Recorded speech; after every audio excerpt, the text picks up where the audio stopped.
AWS presents the GameTech Summit, New Frontiers of Gaming, in association with CNBC-TV18.com. Good evening, ladies and gentlemen, and a very warm welcome to AWS Presents the GameTech Summit 2024 in association with CNBC-TV18.com. Now, this premier gathering today brings together the leading minds in the gaming industry for an evening dedicated to celebrating the technological advancements reshaping the world of gaming. As we embark on this exciting journey, let's take a moment to reflect on the remarkable evolution of online gaming in India. Once a nascent sector, gaming has surged to become the largest market globally, boasting a staggering 568 million gamers and over 9.5 billion app downloads in 2023. The industry's revenue is projected to reach $2.4 billion by 2029, highlighting a robust growth trajectory with a compound annual growth rate of 20%. India's rapid adoption of mobile gaming, accounting for 90% of the market, underscores its transformative potential and the vibrant opportunities it presents for investment and job creation. Today's summit is a testament to India's burgeoning gaming landscape and its role as a catalyst for innovation. Throughout the evening, we will dive into the latest trends, emerging technologies, and visionary insights driving the future of gaming.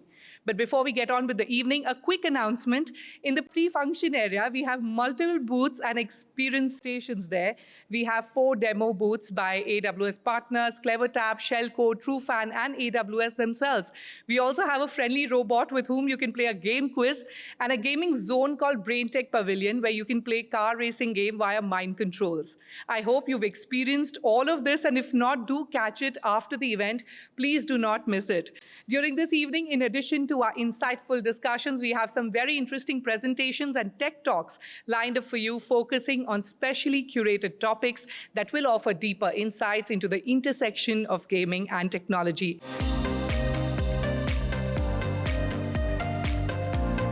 Pleased to invite Nitin Bavankule, the Director and Head, Telco Media, Entertainment and GameTech, AWS India. Ladies and gentlemen, please join me in welcoming him with a huge round of applause. It's my absolute pleasure to welcome all of you, because I see more than 150 people already in the room. I know there are close to 200 plus registrations, and I'm expecting this crowd to increase further as we go through the evening. But thanks a lot for everyone for coming down here. We are thrilled to have this extinguished group here. What you will see throughout the evening over the next 2 hours is a host of speakers who are visionaries, who have laid the foundation of game tech industry in this country, and who are also pioneering new technologies, using multiple new technologies right up to Gen AI, which is the hot topic of the current season.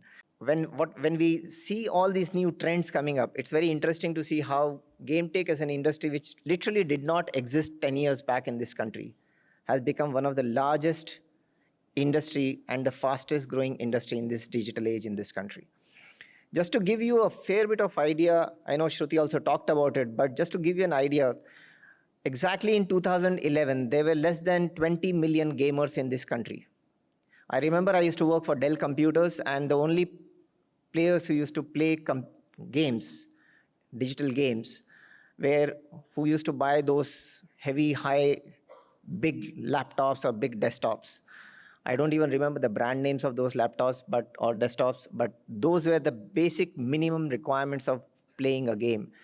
And now look forward 14 years, which is in 2024, there are over 500 million Indians who are playing games. And of those 500 million, more than 450 million are only playing it on mobile phones. So that's what is the big revolution which has happened. And this is the group which is sitting here, and a lot of your friends and colleagues in the industry who've really done that revolution in this country. Imagine 450 million people playing games, out of which 300 million play games at least once a day.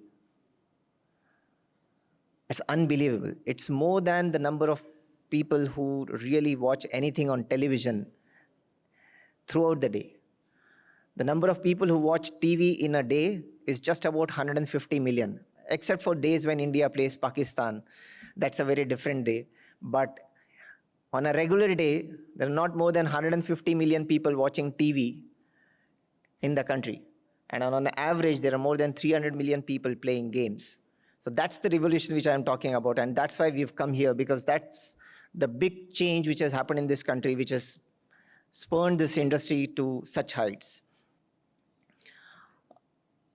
Now, one of the things which we should also remember is that what are the three key factors which, besides the efforts of each one of you, which are the three key factors which resulted in this growth and what's going to propel this? One obviously is the internet penetration in this country. There are close to 1 billion people who have internet access, which means that the gaming population should not stop at 500 million.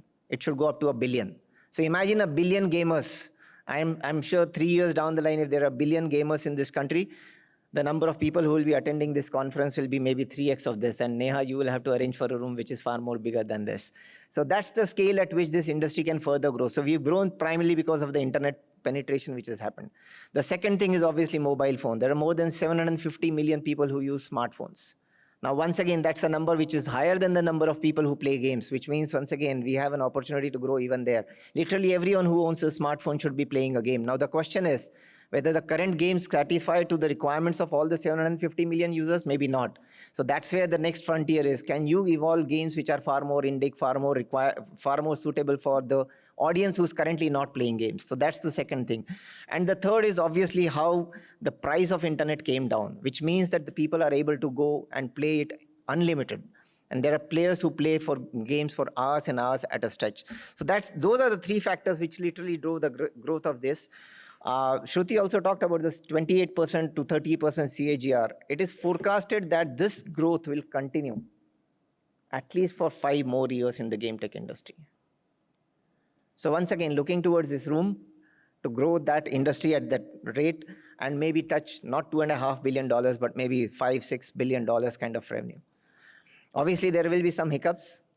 The faster you grow, the more the attraction you get, the more the focus you get. And then you have some interventions which come. All of us know what interventions I'm talking about last year which happened. But those are minor hiccups. Despite that, if you see what happened last year, despite that hiccup, this industry has once again jumped back to growth. And what happened this year during IPL, and just picking up IPL as a classic example because that's one of the marquee events in one of the sectors of gaming industry, which is fantasy gaming. Despite whatever happened last year, this year, IPL saw records being broken by literally every player in terms of the number of players coming on their platform or the number of players concurrently playing on their platform, which shows that the number of people who are interested in joining your games and your platform is humongously growing at this rate and at this time, and it will continue to grow. The third thing which I would like to highlight today is the role of technology. I mentioned Dell 15 years back. There was a reason for that. So the only people who could play games at that point of time was who was ready to invest in hardware. You needed a full-fledged PC or a massive laptop to play. Today, you can literally do it on your handheld device, which is a mobile phone. How is that possible? It's possible because of the power of cloud. And that's where AWS and all the cloud service providers come into picture. I think that's the first step of revolution which helped all of you to really evolve games which could be given to the consumers in their hand. The second stage of revolution is coming now. With AI ML already there, which helped you personalize to a large extent, but now with the Gen AI technology coming in, I'm sure you're going to see the next wave of growth. The time required to generate and develop a game and give it in the hands of the consumer is going to shrink rapidly. All of you are working towards that.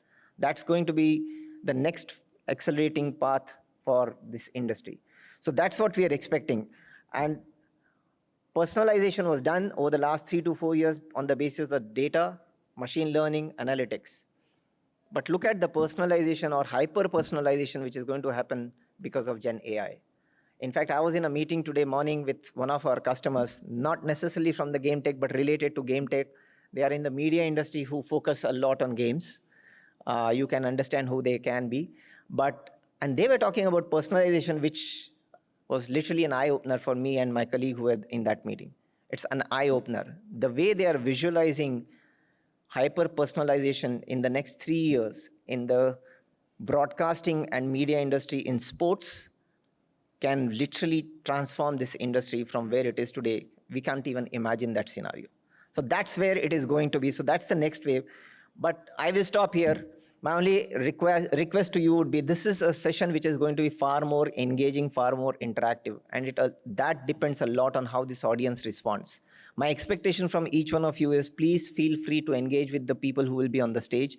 They will be here to share their ideas, their thoughts, but it's also important that you ask them the relevant questions and make these sessions far more engaging. That's the first expectation I have.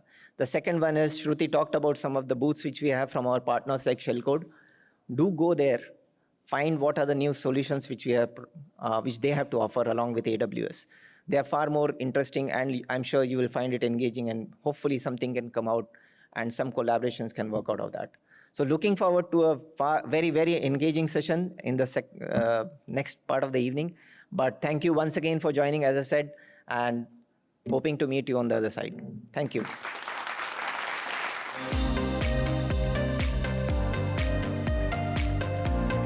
Moving forward, we have a very special keynote speech titled From Pixels to Virtual Reality, How Gaming Technology Has Leveled Up. And to deliver this keynote, we are honored to have Jonty Rhodes, a former South African cricketer and coach renowned for his insights on the transformative impact of technology in sports. Ladies and gentlemen, once again, a huge round of applause for him. Thank you, Nitin. Amazing, amazing numbers, and it's quite crazy because we do know in India, we Indians do know here that growth can be slow, but once it starts to gather speed, it is compounded very, very quickly in India. So it is exciting. It might sound like it's almost reached, if you listen to those numbers, it might sound like it's reached a ceiling already, but that growth is still here for a long time to come. And it really is exciting to be in this room this evening. And you're probably wondering why a cricket player is here when it comes to game tech, AI, cloud, especially a South African cricket player, because some of you might be too young to remember, but my first tournament for South Africa was actually a World Cup in 1992. Who wasn't born in 1992? Yeah, half of you here. Yeah, I can see that. I'll forgive you for not knowing the story. But we, after 27 years of sporting isolation, got to play, invited to play in the Cricket World Cup, the ICC Cricket World Cup in 1992 in Australia and New Zealand. And we got to the semi-final, against all odds. We got to the semi-final of that tournament. Came to that semi-final match, we were playing against England. The rain came down in Sydney, literally for 10 minutes. Now this is prior, I know you watch, Nitin again gave the stats about IPL and the success of the number of people watching and streaming it.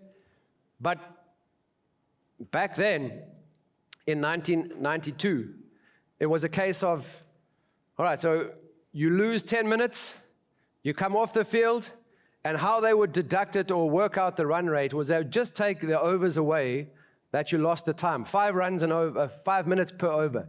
So we lost 2 overs. We needed 22 of 13 balls.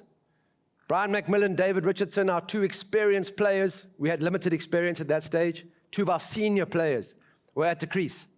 Game is in the balance. Rain comes down. Our guys are desperate to bat on because we know the rules. Graham Gooch was already heading back to the dressing room. There's the captain of England leading his players off. He also knows the rules. And both teams trying to play within those rules. The umpires, rightly so, called us off for 10 minutes. The rain came down. We came back onto the field. The adjusted score after 10 minutes of rain was now 23 runs required, an ek ball. 1 ball. Game done.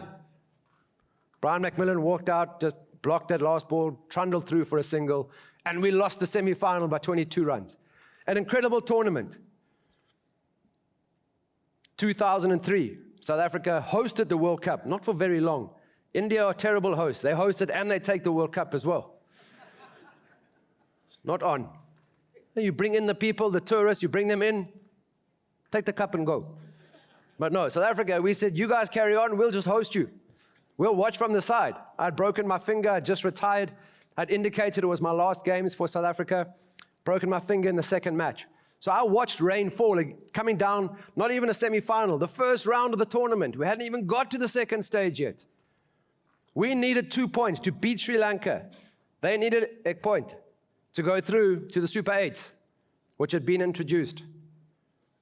The last ball of the game, when the rain came down again, Mark Boucher thought the Duckworth-Lewis rules was now in place. We thought we needed 173 after 37 overs. But we didn't read the fine print. Very important when you start signing deals here with AWS. Eh? Read that fine print. They might be your partners, but just read the fine print, I'm telling you. Sorry, Nitin. Mark Boucher, because with the Duckworth-Lewis, when you lose a wicket, they readjust the score. So with 2 balls to go in that last over, knowing the rain was starting to get heavy, he hit Murali for 6. The last ball he defended. He didn't want to get out. He blocked it. Sri Lankans thought, what's going on? They've only got 173. So we tied the game with Sri Lanka. So when you mention cloud, South African cricket players, we run for cover because we're no good in the cloud. So what am I doing here? Well, the Afghan cricket team, they're a totally different story. T20 World Cup just gone by. Rain is coming down against Bangladesh. The coach is calling. It is Jonathan Trott. He's an Englishman. But he's calling because the cloud is heavy and it's bringing rain. Some guy standing at first slip very cleverly got shot in the hamstring, collapsed on the field. So very different appreciation of cloud when it comes to cricket players. So yeah, I'm still wondering why I'm here at the GameTech Summit and not an Afghan cricket player. But yeah, thank you very much for the introduction. Pretty exciting. You know, and I think it's important too, from my perspective. I mean, I've been coming back to Bangalore, to India, since 1993 as a cricket player. Since 1993. The changes here have been incredible. And what you've heard, still yet to come. Really incredible opportunities. And the most amazing thing for me, though, is coming from South Africa, we are in the South. We're not Western Europe either. But we certainly have a different understanding, or we had a different understanding of India and how it worked or didn't work back in the days of 1993 when we would tour here for a test series and spend 2 or 3 months in hotels, pan-India. And the metros were fine, but get to tier 1 cities, 3, 4-star hotels, not the greatest thing to experience. But anyway, I've seen this incredible growth throughout India, and it's amazing. It's a land of contrasts. Still is a land of contrasts. My wife's a yoga teacher, qualified architect, practices Vedanta. We have an Ayurvedic doctor. Her dad's a GP. She studied medicine, gave that up. So we have a real connection with this incredible country. And the amazing thing is that it's got all this technology and yet such deep history. And it's quite funny because people wondered why after 9 seasons that I gave up working for Mumbai Indians. And Nita Babi, Mrs. Ambani, where's Harsh? So Mrs. Ambani, very superstitious, and in a country with lots of technology. Myself and my wife, 2015, we had a daughter born in India, in Mumbai, during the IPL. Her name is India. 2017, we had a son, Nathan, born on the night of the final of the IPL. I won't tell you where I was. Too many ladies in the room here. On the night of the final of the IPL, born in Mumbai. India born in Mumbai, Nathan born in Mumbai, 2015, 2017. Both those seasons, MI won the trophy. Now, Nita Babi, being superstitious, nothing to do with me. Although we did get a run out on the last ball in 2017 when they needed 3 to win and we ran them out for 2. So very important, yes. Fielding is that ek run.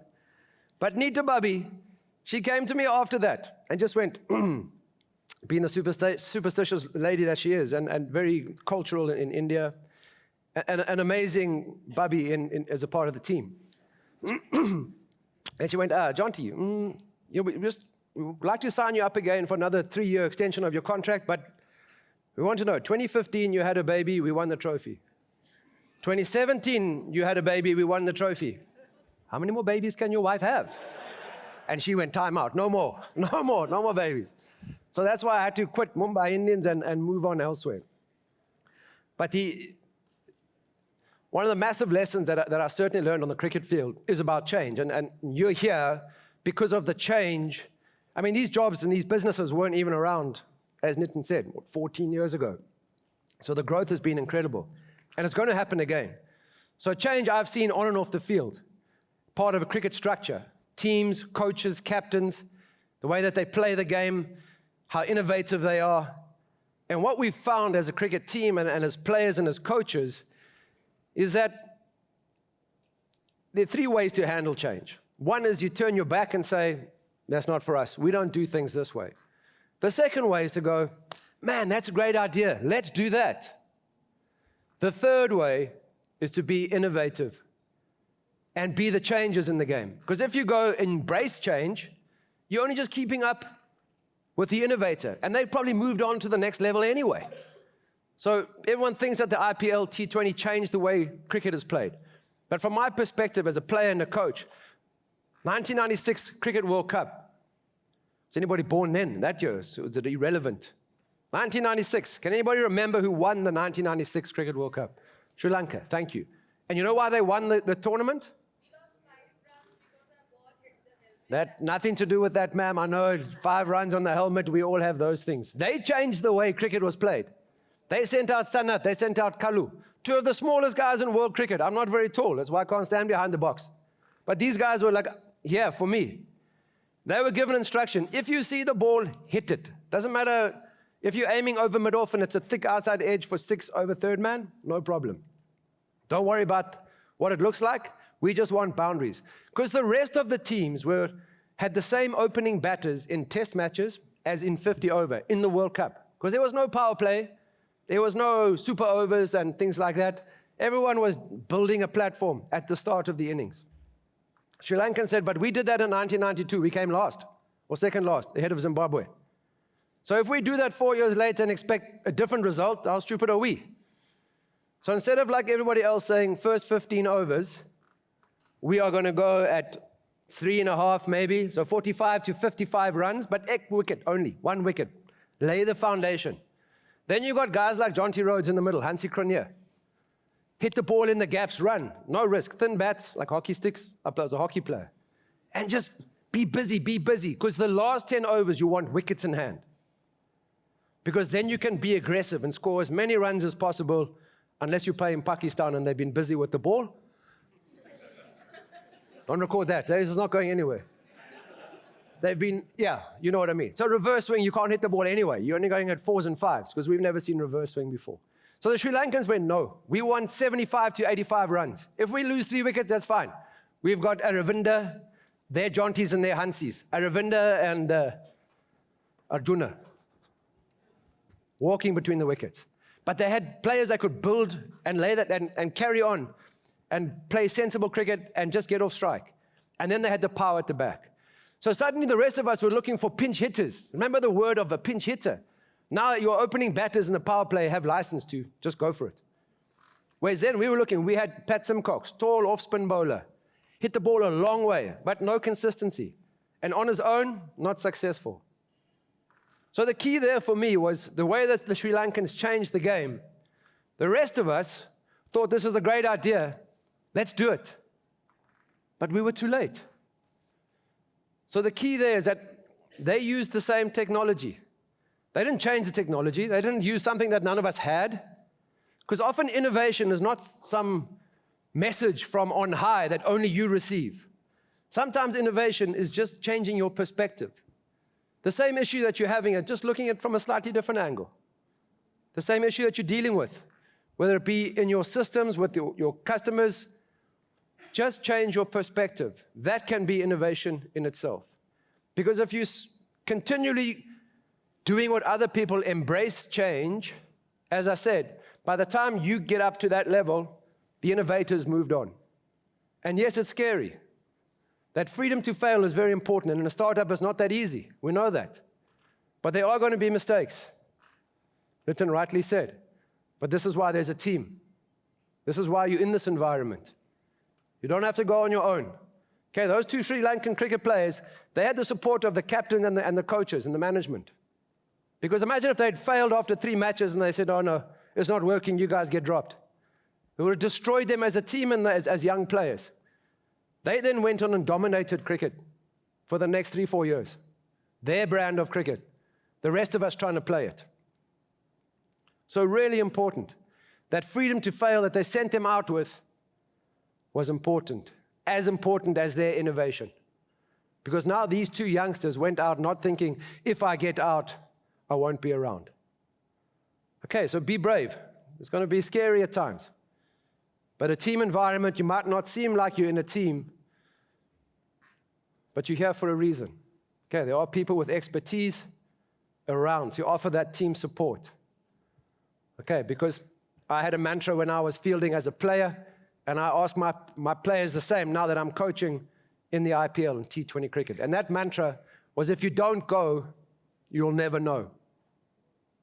So for me, it was a case of if I stood there waiting for the ball, I would be busy and expect the ball. I wasn't just waiting for it.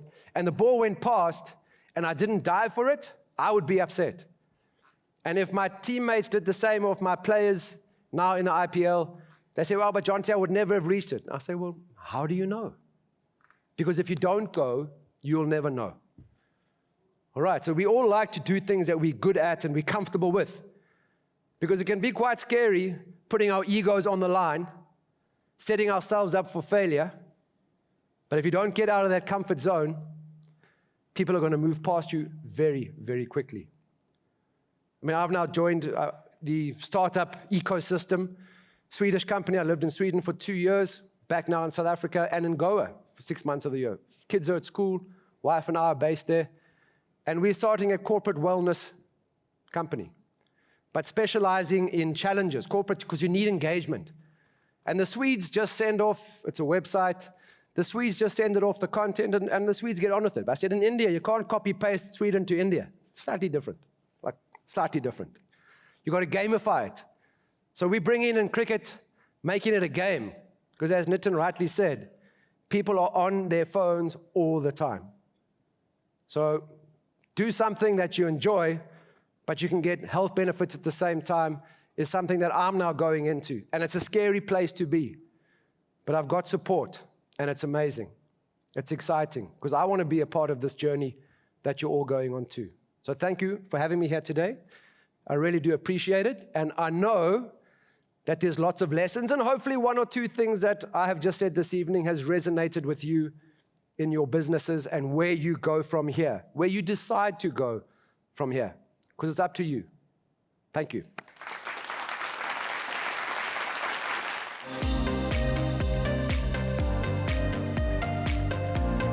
Next up, we have our first Tech Talk of the evening on leveraging technology to create world-class sports fan experiences. Presented by Amit Sharma, the CTO of Dream Sports, this talk will delve into how technological solutions are enhancing fan experiences during major sports events. Let's welcome Amit Sharma to the stage, ladies and gentlemen. Once again, a huge round of applause.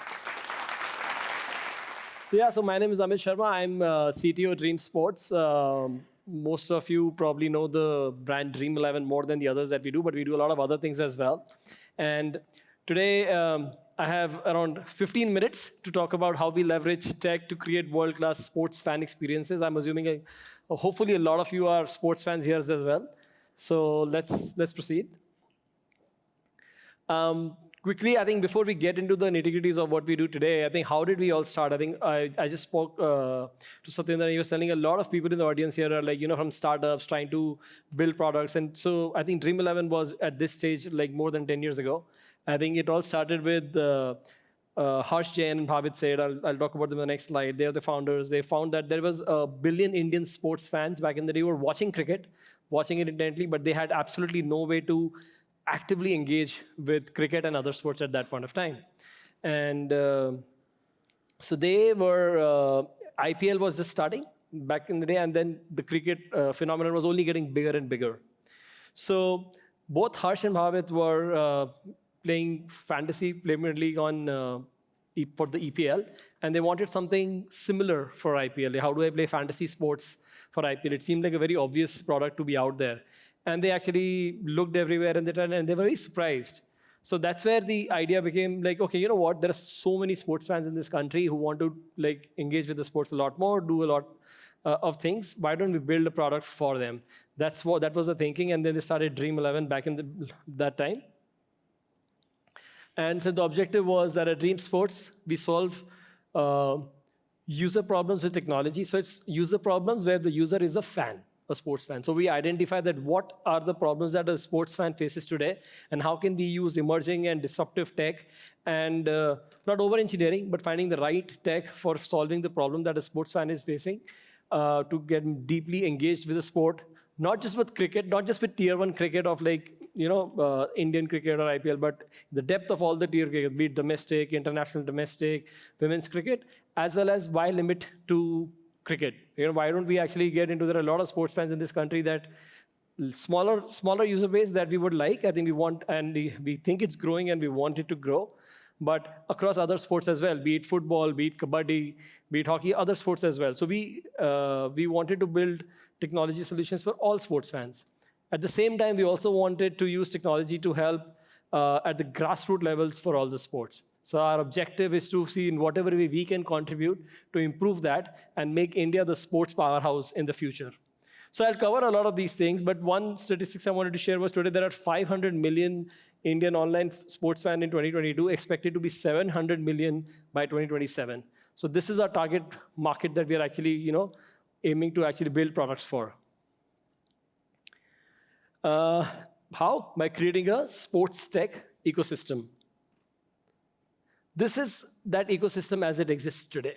I think the flagship brand, which I said, Dream11, which is a fantasy sports platform, was started like 10 years ago. But over the last few years, we started FanCode, Dream Game Studios, and Dream Set Go between 2019 and around 2020. And in the last few years, we've also done a lot of work under the Dream Sports Foundation with a lot of athletes, a lot of sporting bodies across the country and internationally to see in what way we can actually help, as I said, at the grassroots level. And any way we can help the athletes, the teams, the sports in whatever way possible. So this slide, right? So we are a sports tech conglomerate. We have around 250 million users across our portfolio companies today. We have 5 of these. We are actually actively working on actually getting more.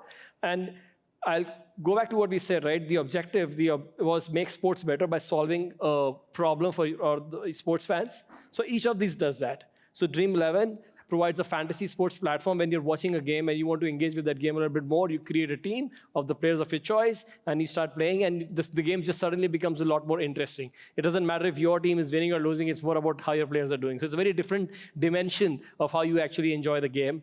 You start playing and following sports and games that you wouldn't otherwise have if you're actually participating in a contest in Dream11. Some numbers here, so I don't want to go into all of the details, but some highlights, right? So Dream11 receives the max concurrency of any of our product. Huge data volumes flow in.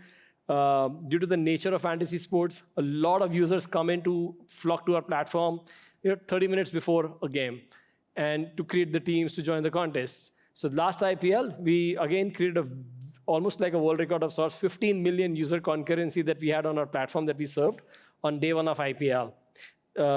This number, last IPL, was around 10.6 million as peak. So year over year, this number is growing a lot, and we hope it keeps continuing. FanCode. FanCode is a place where there's a lot of content that you can watch across Tier 1 cricket on Star and other channels, but when it comes to other cricket matches or other sports, the coverage is not that great. So FanCode stepped in. It has around 22,000 matches on its platform. It's an OTT player where you can go and watch all of these matches. Formula 1 is on FanCode right now.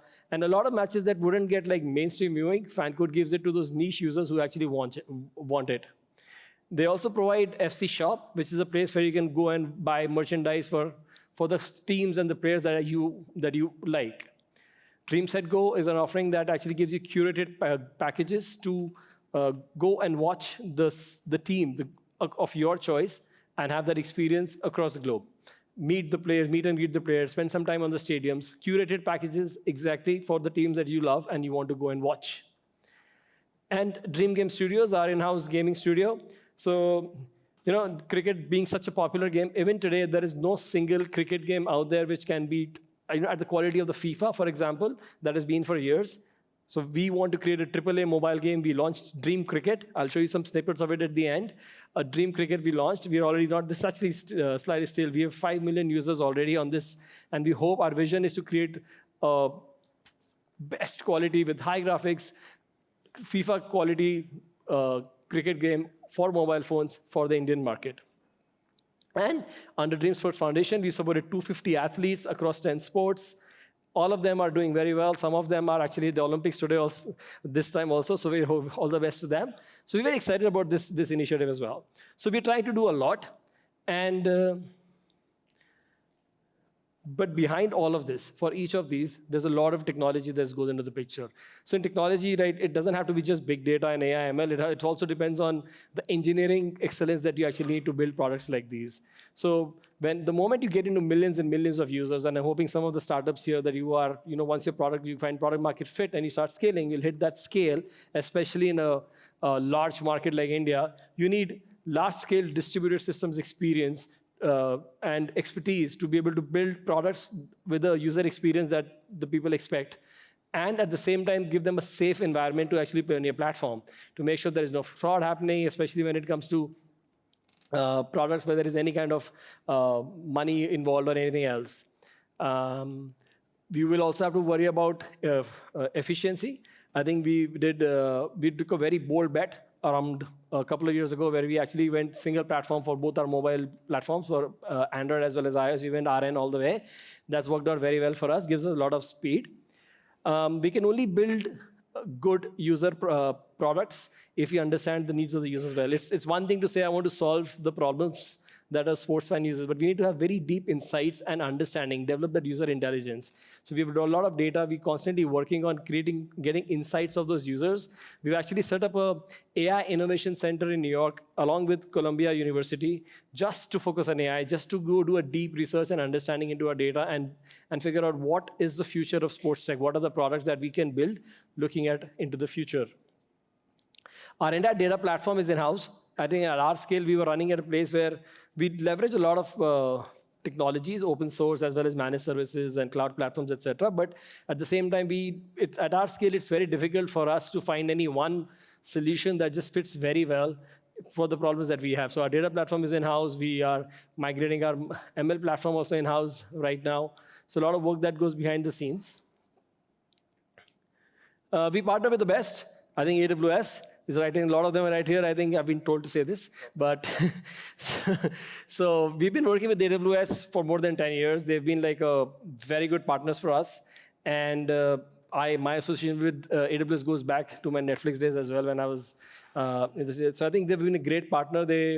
But along with them, we, as I say, you can see, right, it's a mix. This is not obviously an exhaustive list. We work with a lot of different companies, but we always believe in like picking the right and the best, whether it comes to tool available or technology, whenever we need, we do a full evaluation and we pick up what's best for us. So we work with all kinds of tools and technologies to build what we have today. And yeah, so today, there's a base with so many products out there, be it in the food tech or in the Book My Shows world or other companies. There's a base level of expectations and experience that everyone expects. Everyone wants a personalized product today. But what happens when you have 15 million concurrent users on your platform and 200 plus million users? Personalization is not easy. Getting to know the preferences of each and every user, there's a lot of deep work that goes at scale to actually build those systems. On Dream11, we personalize the contests that you see. So we have millions of contests of smallest size 2 and the largest of like a few million entries in a single contest. Like the ability to generate and show you those contests in real time at the high peak concurrency that we see. A lot of work goes behind that. Fan engagement is offered through Dream11. We provide localization in Dream11 for multilingual support in the languages that you want. Safety, as I talked about, we have a lot of algorithms that actually work on fraud prevention to make sure that people who are actually coming onto the platform and playing, they get a very safe environment. In the transactions that they're doing, those transactions happening in a very safe way. There's no any loss of information. Their data is protected. A lot of work goes behind the scenes for security of the data to make sure that there is no breaches of any kind. So a lot of work goes there. And for us to constantly innovate and build good products, it comes down to culture, the culture of the organization that you have, and make sure that you give them the freedom to fail and can keep trying different things, but keep innovating, keep experimenting with new things because you don't know what is going to work. It's very difficult to predict what is going to work. So you have to try lots of things, and most of the times 10 to 15% of them work, and then you double down on them and scale them up. So that culture is very important as well. So I wanted to, recently we've been talking about AI, that we've been talking about Gen AI. So I'll quickly talk about one interesting use case that we've developed in-house. First, let me cover. So this is some examples of the personalized experience that I was talking about, right? So the home page that we deliver is completely personalized. Now, this is an example of, we've all seen cricket matches, we've all seen commentaries, But this is an example of a personalized commentary on fantasy sport platform on Dream 11, right? So the team that you have, so you not only get the insights and the commentary for the match, but you also, at the same time, the commentary is altered for your selection of the team and how your players are doing, the points that you're getting. So it just makes that entire experience a lot more engaging.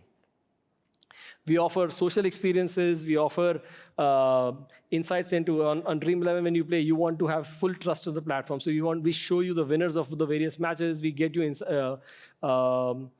we show you their statistics, what teams that they create when they're winning. So this is a plethora of experiences that you get.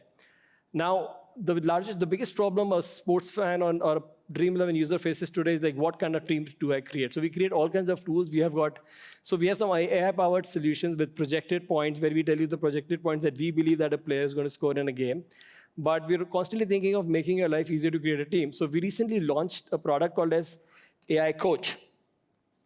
And the way it works is that it actually, I'll just actually play it before I talk about it. Hello दोस्त, ये match Raipur में होने वाला है। यहाँ की pitch काफी नई है और इस पर सिर्फ एक इंटरनेशनल मैच खेला गया है। लेकिन अगर हम पिच की कंडीशंस को देखें तो आपकी टीम में ज्यादा बैटर्स हो तो आपकी परफॉर्मेंस बेहतर होने की संभावना है। इस मैच में आप किशन, गायकवाड़, हेड और बेरेंडॉर्फ को सिलेक्ट कर सकते हैं, क्योंकि रीसेंट फॉर्म के हिसाब से वो अच्छी चॉइसेस रह सकते हैं। बेरेंडॉर्फ ने इस सीरीज में 8 ओवर में सिर्फ 37 रन्स दिए हैं और वो एकमात्र ऐसे बॉलर हैं जिन्होंने 2 मेडन ओवर डाले हैं। और एक चीज, पिछले मैच में टी वर्मा और हेड ने लगभग सेम रन्स बनाए थे, लेकिन हेड के फैंटेसी पॉइंट्स ज्यादा थे क्योंकि उन्होंने ज्यादा बाउंड्रीज और अच्छी स्ट्राइक रेट से बैटिंग करी थी। Wish you all the best. A very, very cool feature for everyone to actually use. Now, how does this all work? So behind the scenes, what used to happen is this used to take a few days to create one audio clip for one particular match. Now, how do we do it for thousands of matches that we host? Now, what do? We get lots and lots of articles of a game and feed it into an LLM behind the scenes to generate variants of different insights. Then an expert looks at those variants and say, okay, this insight seems the most likely. And then we feed that information, those insights, into a text-to-speech LLM and generate this audio commentary. The entire process of starting from sourcing articles to actually generating this audio for a match is now gone from a few days to 1 hour. And now our objective is to take it down to 5 minutes. This is the power of Gen AI. This is what you can do. So this is the way you can scale. So some things that you cannot scale, imagine the number of people that you need or the amount of hours that you'll have to spend to generate this for the matches. You can't even do it for all matches. You have to pick and choose. These are the kind of use cases that you can power if you get technology and AI, ML, everything, right. So yeah, so tech, I think it delivers real measurable impact. I think, so we have unprecedented scale. To do that, we have a very strong engineering team, but we have to constantly work on developer experience as well. So developer efficiency creates a large role to create a product for the large user base that we have. At the same time, we have to make sure that we are completely compliant. We have a lot of payment transactions, millions of payment transactions that happen on our system. So we have to make sure that all the auditing, everything happens as per all the regulations. At the same time, if you want to move with speed, experiment, innovate, as I said, you need a lot of tooling behind the scenes. So we have experimentation service that we have. We built it in-house that enables to us thousands of experiments can be run on our platform in parallel, try to understand and improve the products that we actually have. And this is just a couple of slides. I know I'm out of time. Couple of slides on the sneak peek. This is FanCode, as I said, OTT platform for watching sports and buying merchandise. At the top, you see how do we personalize. So we provide you don't just watch the game, but you can interact with the statistics while watching the game to understand what's happening in the game at this point. When you go to FanCode shop, because of your behavior in Dream 11, how you've been playing over the years, we've been able to offer you merchandise just specific for you. So if you always pick Rohit Sharma as your captain in your team, and we know that. And so when you go to FanCode, we want to offer you a jersey of Rohit Sharma when you've just won on Dream 11 so that you can buy it. So that's the kind of experience. Here everything just feels one connected platform in the end. This is Dream Cricket. I would really encourage all of you to actually download and play this game. We launched it this year. We're getting great traction. We're just getting started. I think we already are a very good quality, but we are actually going to invest a lot in this over the next few years to build the best cricket game out there in India. And that's all I have today. Thank you so much.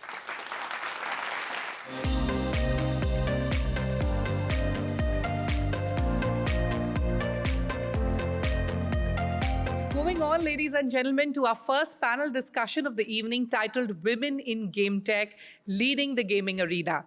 Now, this panel will explore the pivotal role of women in reshaping the gaming industry. And to moderate this session is Neha Yadav, Head of Game Tech at AWS India, and also join me in welcoming the panelists. First up is Neha Singhvi, the Vice President of Public Affairs, Games 24/7. Lakshmi Kanolkar, the CEO and co-founder of Apar Games. Rachita Chaudhary, the Vice President, Backend Engineering, Dream11. And finally, we have Richa Singh, the founder of Spectator Esports. Neha, it's over to you.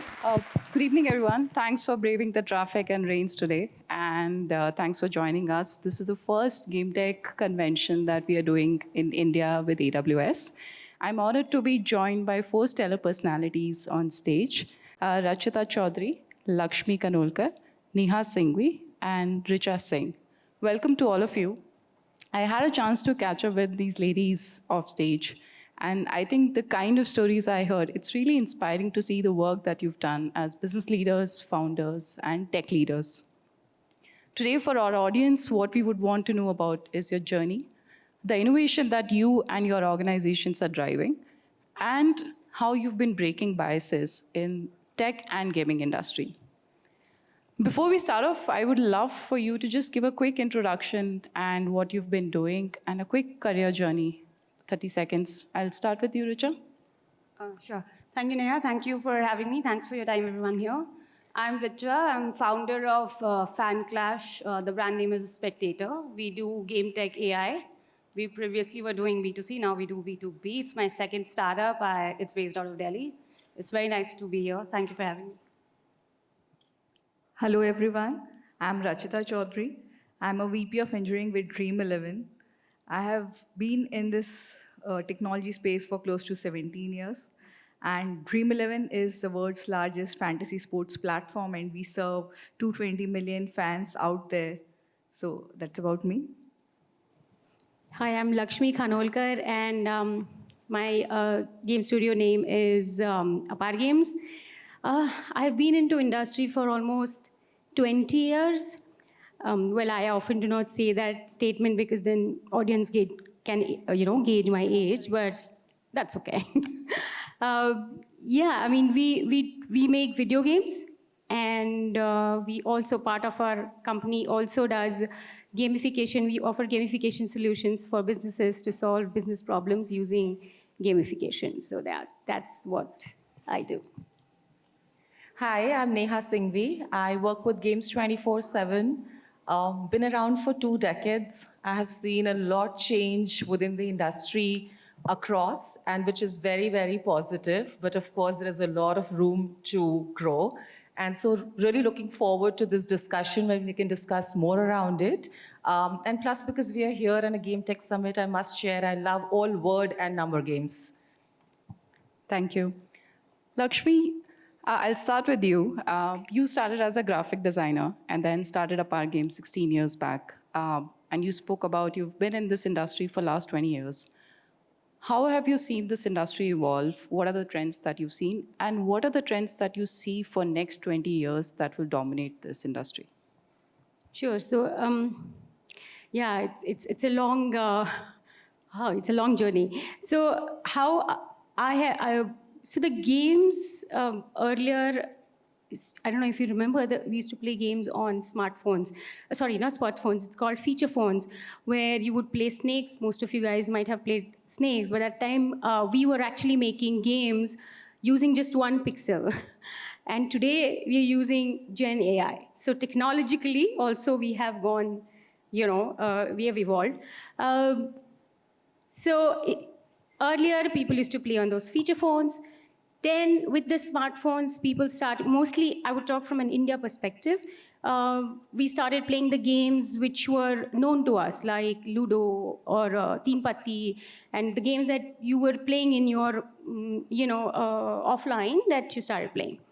But after COVID, the gamer has expanded their choices, and they are now playing all sort of genres, and they are investing their time and money into all sort of genres. And yes, today Ludo still leads, but still there are a lot of games. I mean, I would say the appetite has grown. And this actually gives us an amazing opportunity from the development side of it, that because now people want to play different kinds of games, and so basically a lot of creative opportunities there for everybody who wants to enter into gaming today in India. So this is how the player base has changed, and also the usage of technology in the game development has also changed. And I would just, one more point, that women gamer is what I would like to talk on, since the panel is about the women. Earlier, the player base was dominated by male. However, post-COVID, it has been observed that the gap is, so it's almost 50-50. The male audience is probably a little higher, but still, the women gamers have also evolved. I mean, there are more gamers, women gamers have also come into the play. So yeah, that's how the things have changed. And I think more women founders in gaming. Pricha, I'll come to you. You've had a very interesting journey. You were a 2-time founder, and you started Spectator 3 years back, so almost during COVID time. With the growing popularity of esports, what are the strategies that you have implemented to engage and retain your players? And what role does tech play in growth of esports? What is esports? I'll start from there. The more sophisticated video games are called esports, that can run only on certain level of processors or phone, etc. So esports is pretty much video game. What has led to innovation of esports is cheaper, it was covered by Nathan earlier, cheaper internet and better hardware. So accessibility, as opposed to sports where we needed a huge football field and a cricket field, and so much capex had to go in. It's become, with esports, it's way easier because pretty much all of us have a smartphone of some kind. So technology has played a major role in esports adoption, just put it in everybody's hand. So the whole NVIDIA story also came out of it. So better processor, better internet, cheaper infrastructure. How do we manage community, or how have we created community? I will not take the credit for it. Anybody like me should not. The video game creation and the creators, EA or Tencent, etc., they have done just such spectacular work. Those games that came out around 2019 and 2020 was so good. When we first played PUBG, it was mind-blowing because the processors had become so good. So those games were so good that it was a pull product. Pretty much everyone started playing, and all of us started playing, and all of our games started finding traction. So I think game is a community, or gamers, or gaming community is the one that none of us really has to create. I genuinely believe we like to play more than to work, and it was enabled by better phones and internet. So it's a natural affinity for us. Yeah, let's play. Yeah, and it's the best thing, no? You get money by playing games also. That's like amazing. Yeah, you can get money also. Rachita, Amit spoke about Dream11 being one of the India's largest tech conglomerate, and it has grown in a traditionally male-dominated field of sports and tech. Have you noticed any demographic shift in the users that Dream11 has over the years? If so, why is that? And how has Dream11 leveraged this shift? So definitely over the years, with the growing user base, which is growing like year on year with an exponential speed, what we have also observed, like whatever is the industry trend that says around 41% or 40% around, is the female user base growing.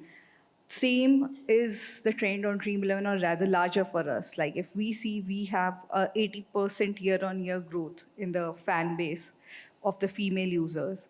And that reflects across games, across tournaments, definitely IPL being the largest. So we saw around 30% growth of female participation this year. But it's not just cricket as a sport where these female users are participating. Cricket is being the most popular one in India. It's a lot of other non-cricket games where we are seeing similar trends.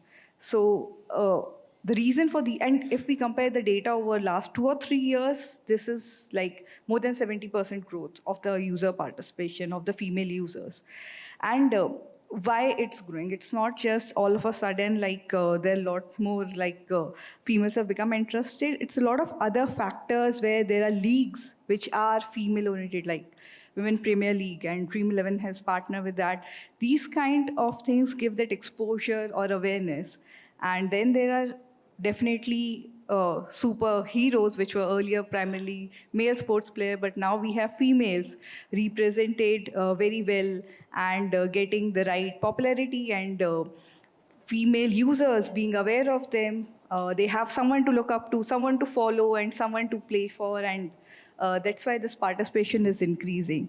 And it's not only cricket, like definitely the India team is doing great, but in other sports also now we have lot more female-specific leagues and female players who are doing well.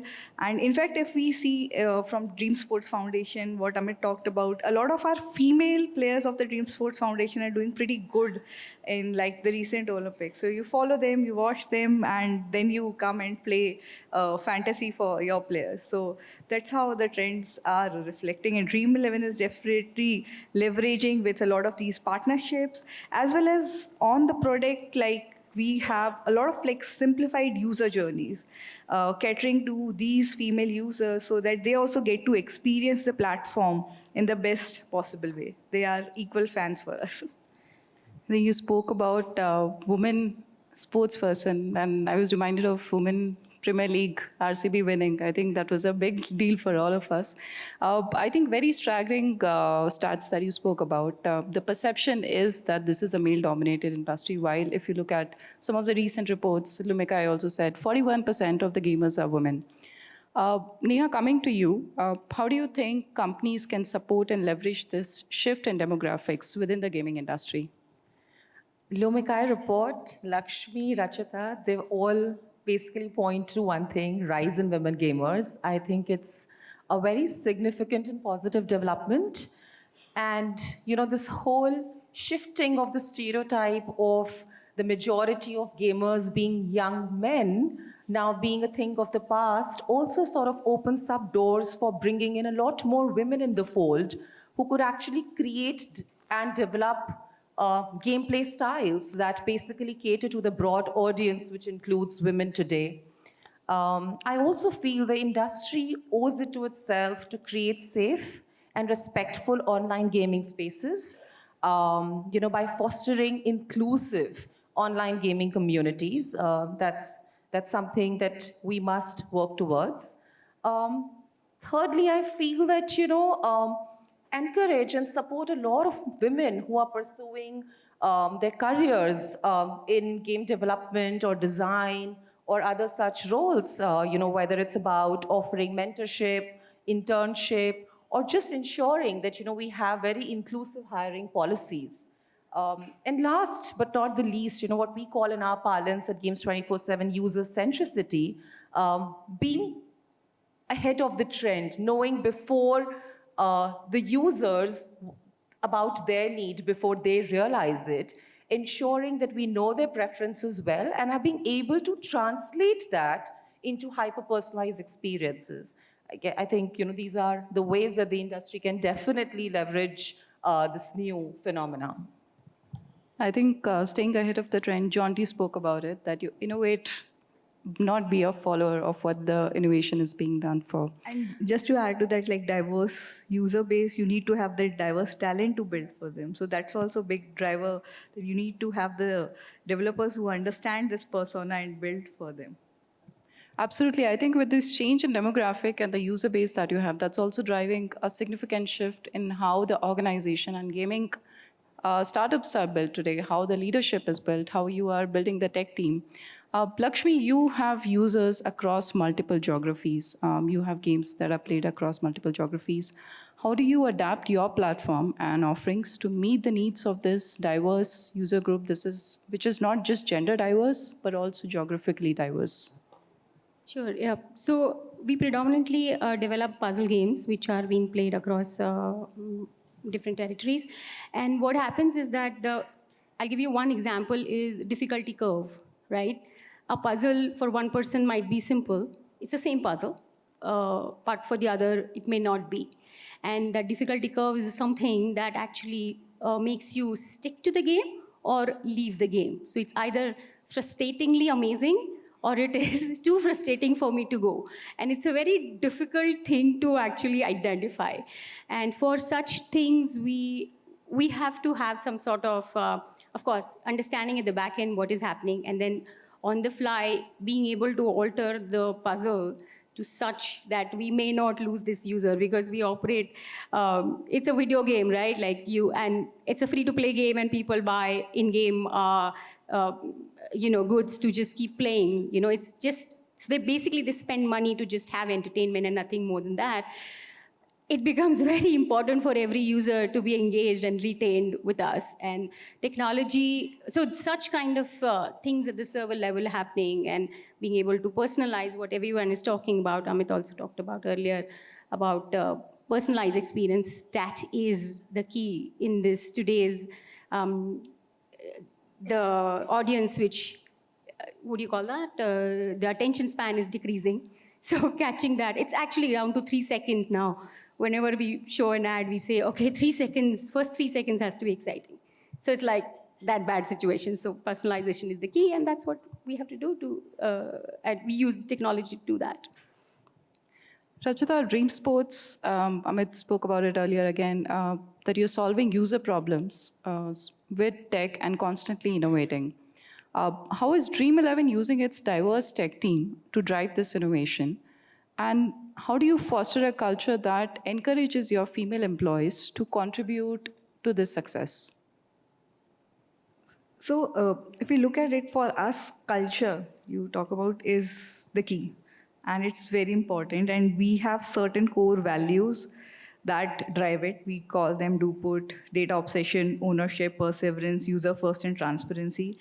And that is what holds everyone together. So it's not about the diversity, it's about the culture that imbibes and provides. So it's everything is about your skill, your deliverables, giving equal opportunities. And that's what makes it a level field for everyone to play and excel. And also because we have a team culture. When you have a team culture, when you have a diverse set, whether it's the females, team culture gives rise to allies. And they help you grow. So it might not be a conscious, structured program of explicitly finding your mentor or an ally and tagging along, but because of the way the organization is structured and the culture, it is very implicit and it grows. It helps you grow. This kind of support you get from your teammates, from your captains, that helps you excel in what you are hired for. And also we believe in hiring the best and then giving them all the freedom to operate. So it doesn't matter whether you are a male or a female, it's equal playing field for you out there to perform. So that's about it. Great. I heard from Rachita about one of the interesting championship that they have at Dream 11, and I'm going to pitch that to my boss as well. It's a team building activity. So we do have Dream Sports Championship. Again, equal participation from everyone. Everyone needs to play at least one game. People like Amit and Vaibhav excel at a lot of games. So that's what, everything. We have policies-wise unlimited leaves. There's no categorization of leaves. So there's no hesitance, should I put it as a sick leave or a wellness leave? It's unlimited leaves. It's for you to decide. It's flexible timings for everyone, not just for one. So everything is a very gender-neutral policy, right? From serious policies like POSH or our perks. Everything is based on equality. So that helps you not think about certain things, but it makes you feel you're equal, and everyone is a peer and an ally out there. Thanks for sharing that. Richa, I know you are an avid gamer and you've broken barriers in both tech and startup industry. What have you done as a founder to ensure that you are fostering an inclusive and diverse environment at Spectator? And have you seen that impact in the way that you're building your product for the user base that you're catering to? That has impacted, to answer the second part. The first part, I am guilty of not having a diverse management. Most of us are women. My CTO is a woman, CPO is a woman, CPO is a woman, pretty much all heads other than data is a woman. We try very hard to hire and retain men. We fail quite often. So that's our situation at office. What have I done to hire these amazing women is what I can talk about. Diversity, I'm still a guilty person at. I think, so I was a young woman, I still look like. I was a young woman, I worked in places where I have not felt very comfortable. Now these are sharp edges and at the corner, you cannot culture much like love. It's such a difficult thing to put in words, why you feel loved or you don't. It's very, very difficult. So just having a very soft culture, very supportive, flat culture. If I go with any of, for example, if I go with any of my business heads or CTO to meet another founder, we never say designations. I make sure that the person meeting us feels both of us are either manager or both of us are either founders.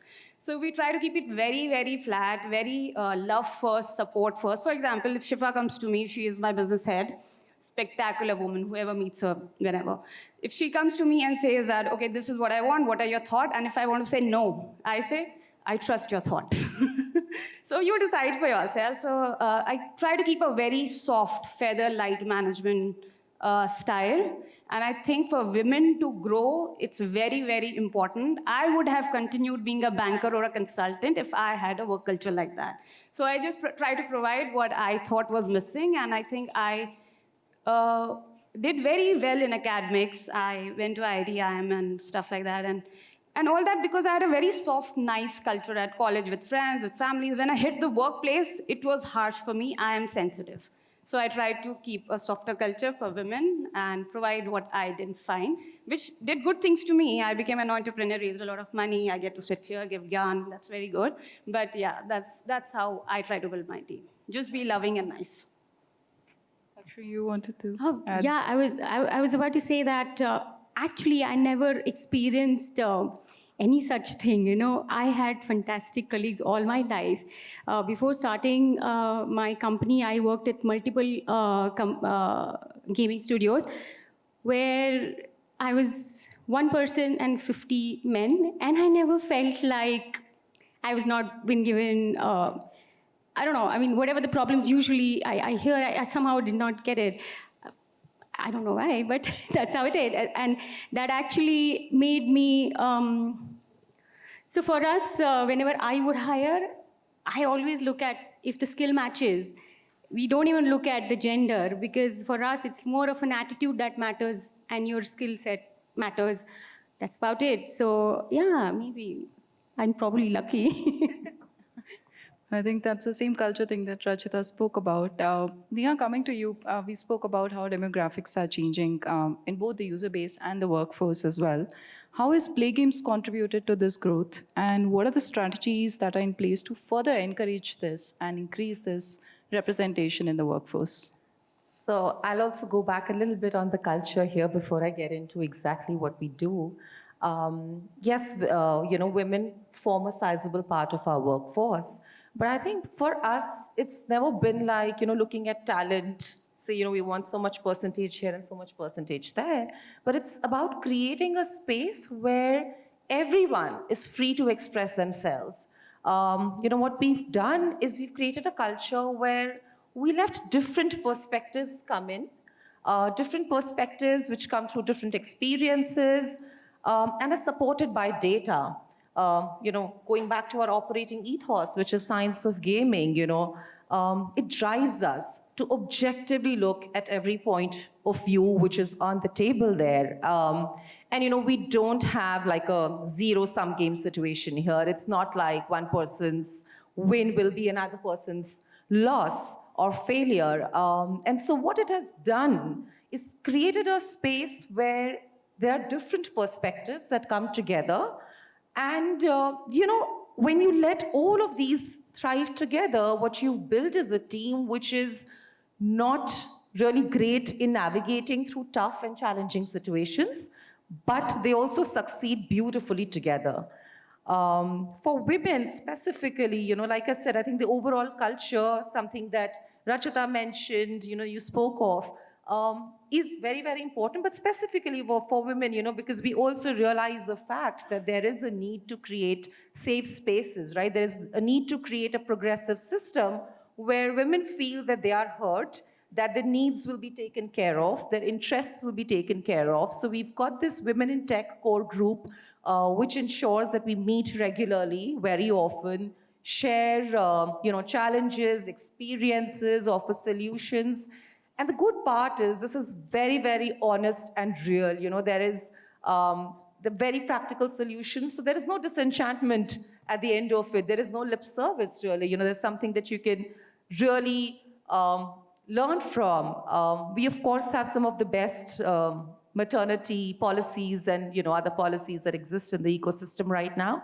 But I think better than that is the fact that when women come back to work, we ensure that their coming back is seamless. Or whether it is by ensuring that, we bring them up to speed with, from where they left to where they are joining, to whether, having programs which can allow them to upskill with tech that has changed. And more than that, it's not like an HR team's responsibility or the manager's responsibility. We take it as our collective responsibility as an organization. And that's how I feel we've been able to build a progressive system which actually empowers women within Games 24/7. Rachita, how important has been mentorship in your growth over becoming a tech leader over the last few years? And some of the programs Neha spoke about, you have similar programs in Dream 11 that help women get the right mentorship and get the right sponsors within the organization.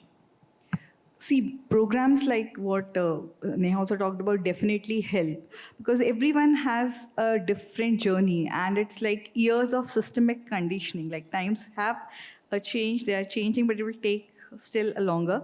So like at Dream 11 also, we have a very active Women in Tech group.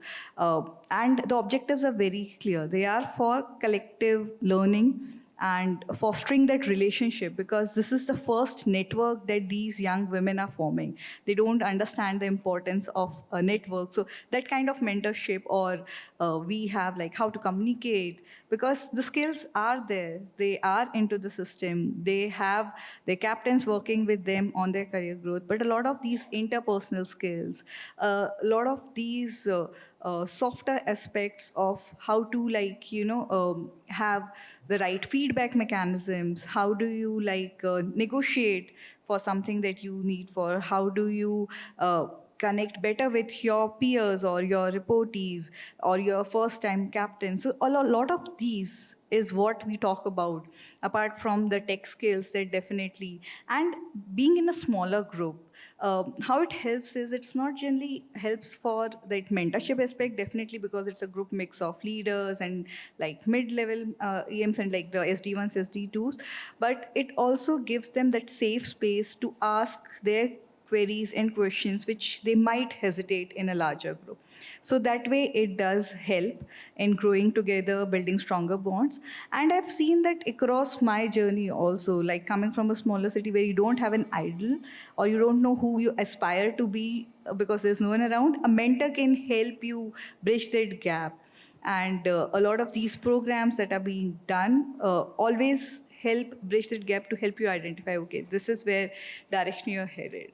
So all of us should play that role. We have a lot of women around. We're all working, a lot of us in tech, play that role and support someone, like aspire the dream, and there is a world out there which you can achieve.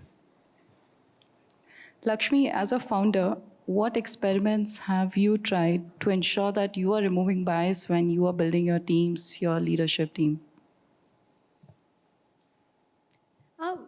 I think I actually answered it just before that. Actually, we don't even look at the gender. We basically look at whether your skill matches, your attitude matches to what you want to do. Yeah, that's it. I mean, a small...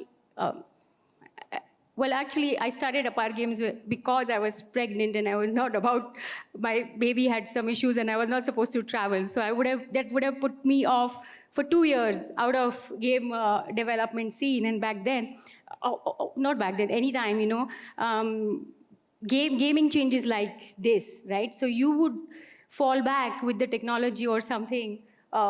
2 years would be like really a big time. And that time I was not ready to give up my career, and that's how Apar Games was formed. So essentially, we do not really look at anything, and we give you the freedom to do stuff as long as you want. We all are aligned to the same goal.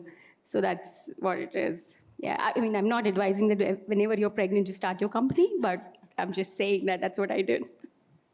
Richa, any advice for people who are starting up and getting into gaming and tech industry? Any advice that you would have as a founder and a techie yourself? For women founder, for general? Women. Think less. We think a lot. What is this person saying? Did I say correctly? What happened? Will I get this investment? And the same thing. My husband achieves with 1/10 of the thought, or 5% of the thought, and hence 5% the exhaustion. So think less about everything we do. Think about the matter, but we tend to overthink, and that makes the journey so much heavier.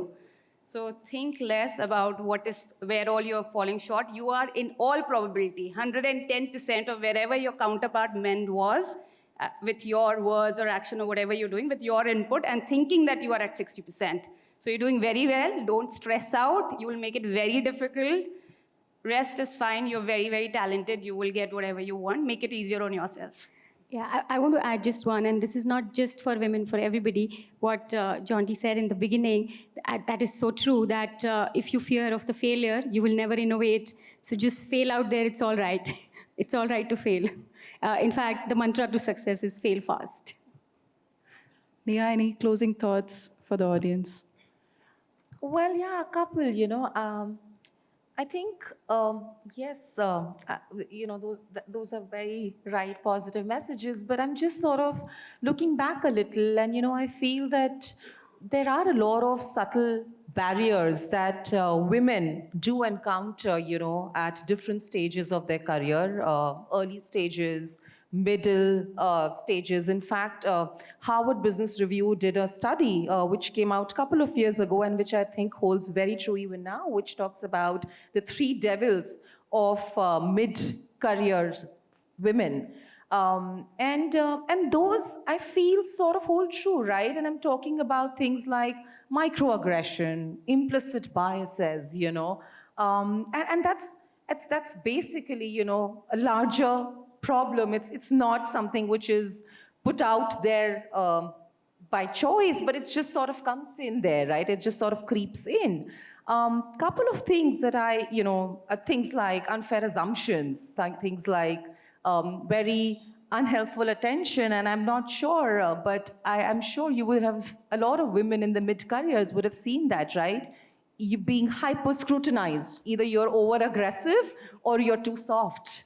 Right? And these are things which are there, right? So the good part, and I'm not going to dwell too much into it. I think the good part, couple of learnings I had is, one, you have to be your best advocate. You are your best advocate, right? Like, don't please rely on people to notice things. You are your best advocate, right? So please go for it and ask for what you think is important for your growth and progress. And sometimes, in fact, a lot of times, I've seen the environment playing a very, very important role.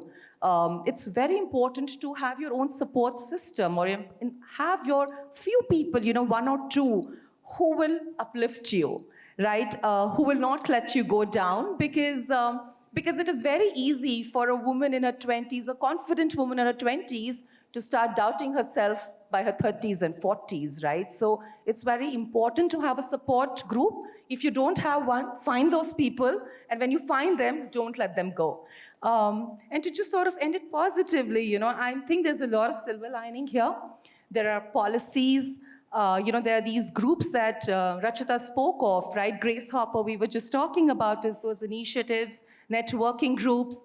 Largely leaders today acknowledge the fact that, yes, there's been a gap, and they've demonstrated commitment to actually addressing it. So I really feel that, from the time a few years ago where we're trying to correct women to fit in, we are actually now correcting the system. So definitely, right way to go. What a nice summary. I don't have to do that. You did it on my behalf. Thanks a lot for this interesting conversation. A lot of takeaways for me, and a lot of new ideas that I take away from this conversation as well. And I'm sure our audience did as well. Thanks again for joining us, and hope you enjoy the rest of the evening.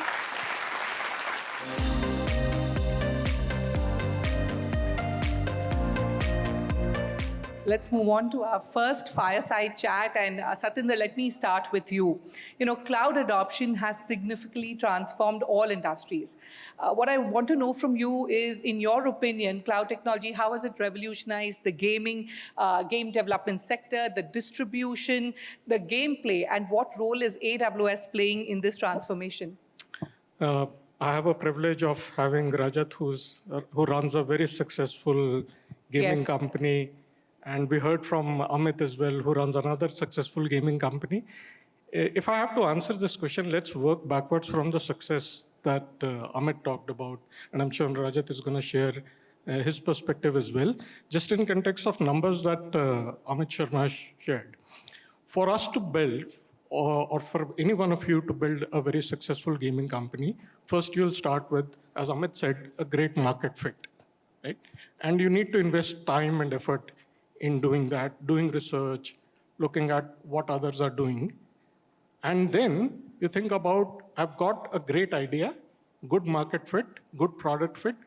Now I need to get developers to start developing it. That's the first thing that you'll require. And for doing this, you require a variety of language support, infrastructure, and coding assistant with the generative AI picking up. That's the first thing that you'll require. Second is that you think that, look, once I put this, I've got a great game, I need to scale it.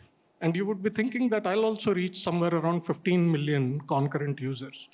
In order to do that, there's a lot of technologies that you'll require that will scale rapidly, and at the same time scale in a very cost-effective fashion. The third thing is I need to process, I think Amit shared 40 or 80 terabytes of data every day. So I need to have capability that I'll be able to process all this data. And the reason why this is important is personalization, right? Giving the right kind of experience. Now, if I have to ask anyone in the audience, that if I ask you as an entrepreneur or as someone who's trying to build a game, where would you spend maximum amount of your time? And most likely your answer would be to find a great product fit and let someone else take care of all this complexity, 15 million subscriber, 40 terabyte of data, AI, ML, generative AI. That's what cloud does. Right? It allows you to get access to various kinds of technologies and our experience working with large gaming companies so that you don't have to worry about how do I solve for this challenge. Most of your effort is in finding the right product fit. Absolutely, and I saw Rajat smiling when you started speaking about that. Rajat, from a game developer's point of view, how has the integration of cloud technology, affected your approach to game development?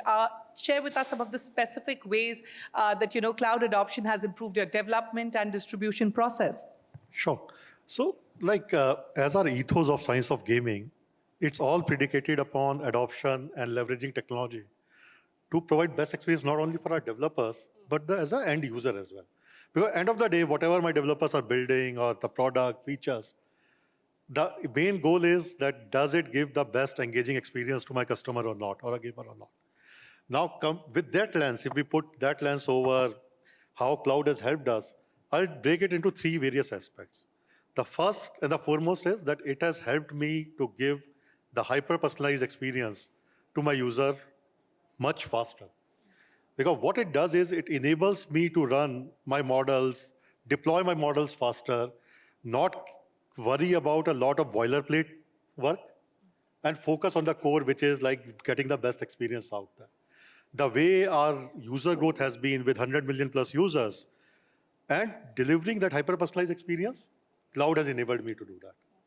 The second part comes is where Satinder also touched about that as a development leader, my most precious resource is the developer. And how do I optimize what they are spending time on? So I kind of divided into two parts, what is core and what is non-core. And I should not be worrying about non-core more than 20% of my time. And when I say non-core, it's again like I should be spending my time to say what's the next game engine should look like. Absolutely. How the next engaging feature should come in. Instead of saying that how this feature will scale to 10 million people or 100 million people, or if instead of 2 terabytes of data, I just start generating 20 terabytes of data, where it will go. And the third aspect to me is, again, comes back to the user from in terms of, can I provide them the always available experience? And that's the third part of cloud, which kind of helps me detect issues if they happen, mitigate them faster, and provide a very always available experience there. So to me, these three about giving the personalized experience, letting developers focus on what is core and what is not. Yeah. And third part is always available systems there. So that's how I look at it. So surely cloud adoption has brought in a lot of efficiency in all areas. Satinder, let me come back to you. With cloud-based gaming allowing users to access games remotely without needing specific hardwares, consoles, we spoke about earlier in the discussions as well. But tell us what infrastructure considerations are still crucial for ensuring a seamless gaming experience, and how does AWS support these infrastructures?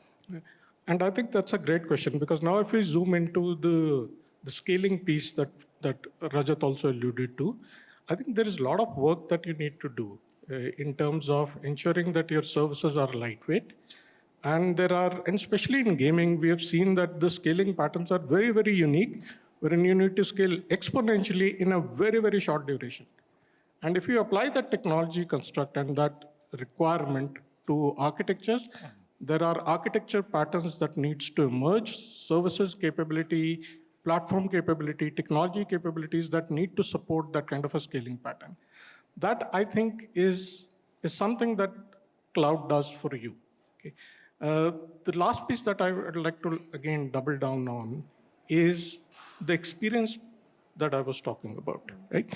So there is no compression algorithm to experience. These patterns are unique. New capabilities will bring in new challenges. But at the same time, if you have experience in doing this, your ability to transform these technology patterns and architecture patterns into usable assets that everyone can leverage is going to be foundational. And at AWS, what we have done is taking all these learnings and create managed services. I mean, managed is a slightly broad term, but use managed services to ensure that all of you can utilize these services without worrying about, is this a pattern that I need to learn and evolve? You can benefit from the learnings that we've had. Sure. And, let me go back to Rajat. Rajat, obviously you work with huge amounts of data, players' data. So tell us what types of player data are crucial, are most valuable at Games 24/7, and how are you using this data to drive game design and user experience improvements that you were talking about? So I'll say that all player data is very important. You should go with, at least the way we go about is that any action that a player takes on our platform, any click, any transition, player is telling you something about what his expectations are and what product is delivering there. So at Games 24/7, what we look at is can we put ourselves in the user's shoes and say that can we live and breathe like how a user will do on my platform? We get these terabytes of data from all interactions, right from when the user enters a product to every journey he or she takes. And now, how do we convert those terabytes of data into what user is telling us and personalize or hyper-personalized experience for the user there? And that's where, in a way, we leverage a lot of what Amazon gives in terms of Amazon SageMaker for personalizing those models. At this moment, as we speak, in that entire journey, almost 50 plus models come into picture to say that personalize every aspect of what user sees on the platform. We kind of measure that data on 1,500 plus user dimensions there. The scale is we kind of deliver 3 billion plus personalized user engagements a day. So all that helps us give the best hyper-personalized experience there. All right, picking up from what you just said, Rajat, the crowd, as we know, offers incredible flexibility and scalability. So tell us how at Games 24/7, you're leveraging cloud technology to accelerate game development and ensure continuous updates that you were speaking about, keeping, the gaming experience fresh and engaging for users. So there are two aspects. One, I talked about that from a developer perspective, it helps me focus on my core job, which is the best gaming engine, best feature there. From a scale perspective, that unlocks a lot. Satinder touched slightly that we are a multi-gaming platform. So from Rummy to fantasy sports to other games, the requirements are very different. Rummy is more like a continuous kind of a play. But when we looked at fantasy, and Amit touched in his talk about it, for matches like IPL, the scaling requirements are very, very different. Between 7 p.m. when the toss happens and 7:01, our load goes up 20x. No way we can try to manage those loads ourselves without cloud there. So what it enables us is not only just to say that like scale reactively, scale proactively, but scale efficiently as well. We were looking at it, our per unit work cost, like if I look at the amount of money I spent on each game, over the last 2.5 years, as we have scaled up, has got that per unit price has gone down by 40% on the investments there. By 40%. 40%, and that's a key enabler from cloud is a very, very key enabler in that journey there. So it helps us scale in time and scale efficiently. All right. You want to add in something? fact, just to add, I think the gaming companies are leading to what I see as an architecture pattern that will be called impulse engineering. Like we've heard about chaos.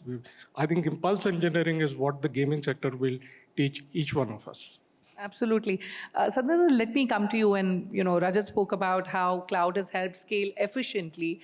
Tell us what strategies can game developers adopt to overcome barriers and accelerate their cloud journey? Are there specific tools or services that gaming companies can adopt that can help them streamline their transition? Yeah, and I think there are two broad things. The first one is services, technologies that you'll use, and the second one is how do you consume those technologies? And there is a nuance and there is a detail in each one of them. The first one is technologies, and we're just kind of talking about it.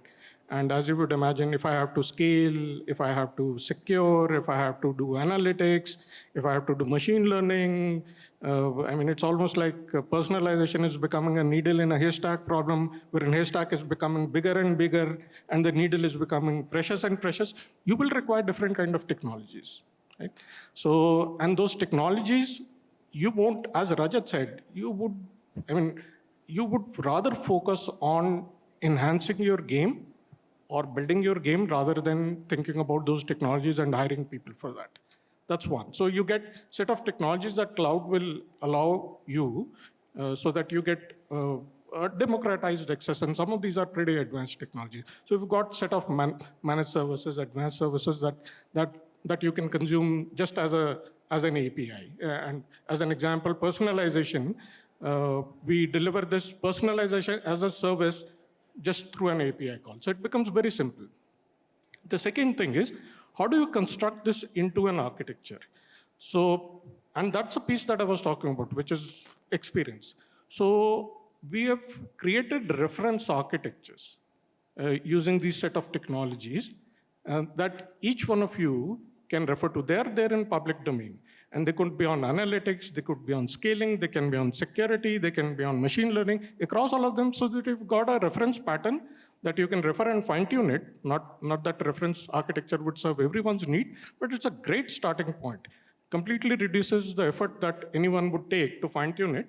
So having a boilerplate, as Rajat called it, is always a great thing to have. And those reference architectures are there in public domain for you to consume. All right, shifting focus to something that I mentioned earlier, that India's online gaming industry has seen significant growth, in fact, with a 28% compound annual growth rate between 2020 and 2023. Now, Rajat, considering the rapid growth of India's online gaming sector and its potential, tell us, how does Games 24/7 plan to capitalize on this trend using cloud technology, and what other innovations are you focusing on to stay ahead in the competition and in this competitive market? So this entire ecosystem is on a very, very accelerated growth path. So like from 500 million users, almost 2 billion in revenue, expected to grow 5 billion in next 4 years. The stage is all set for each of us in that space to say that how can we leverage the emerging technologies there? Because it's end of the day, one key aspect will remain that how much deeper can you go into hyper-personalization. But what's also happening is with the launch of new tech, like for example, 5G came into a picture.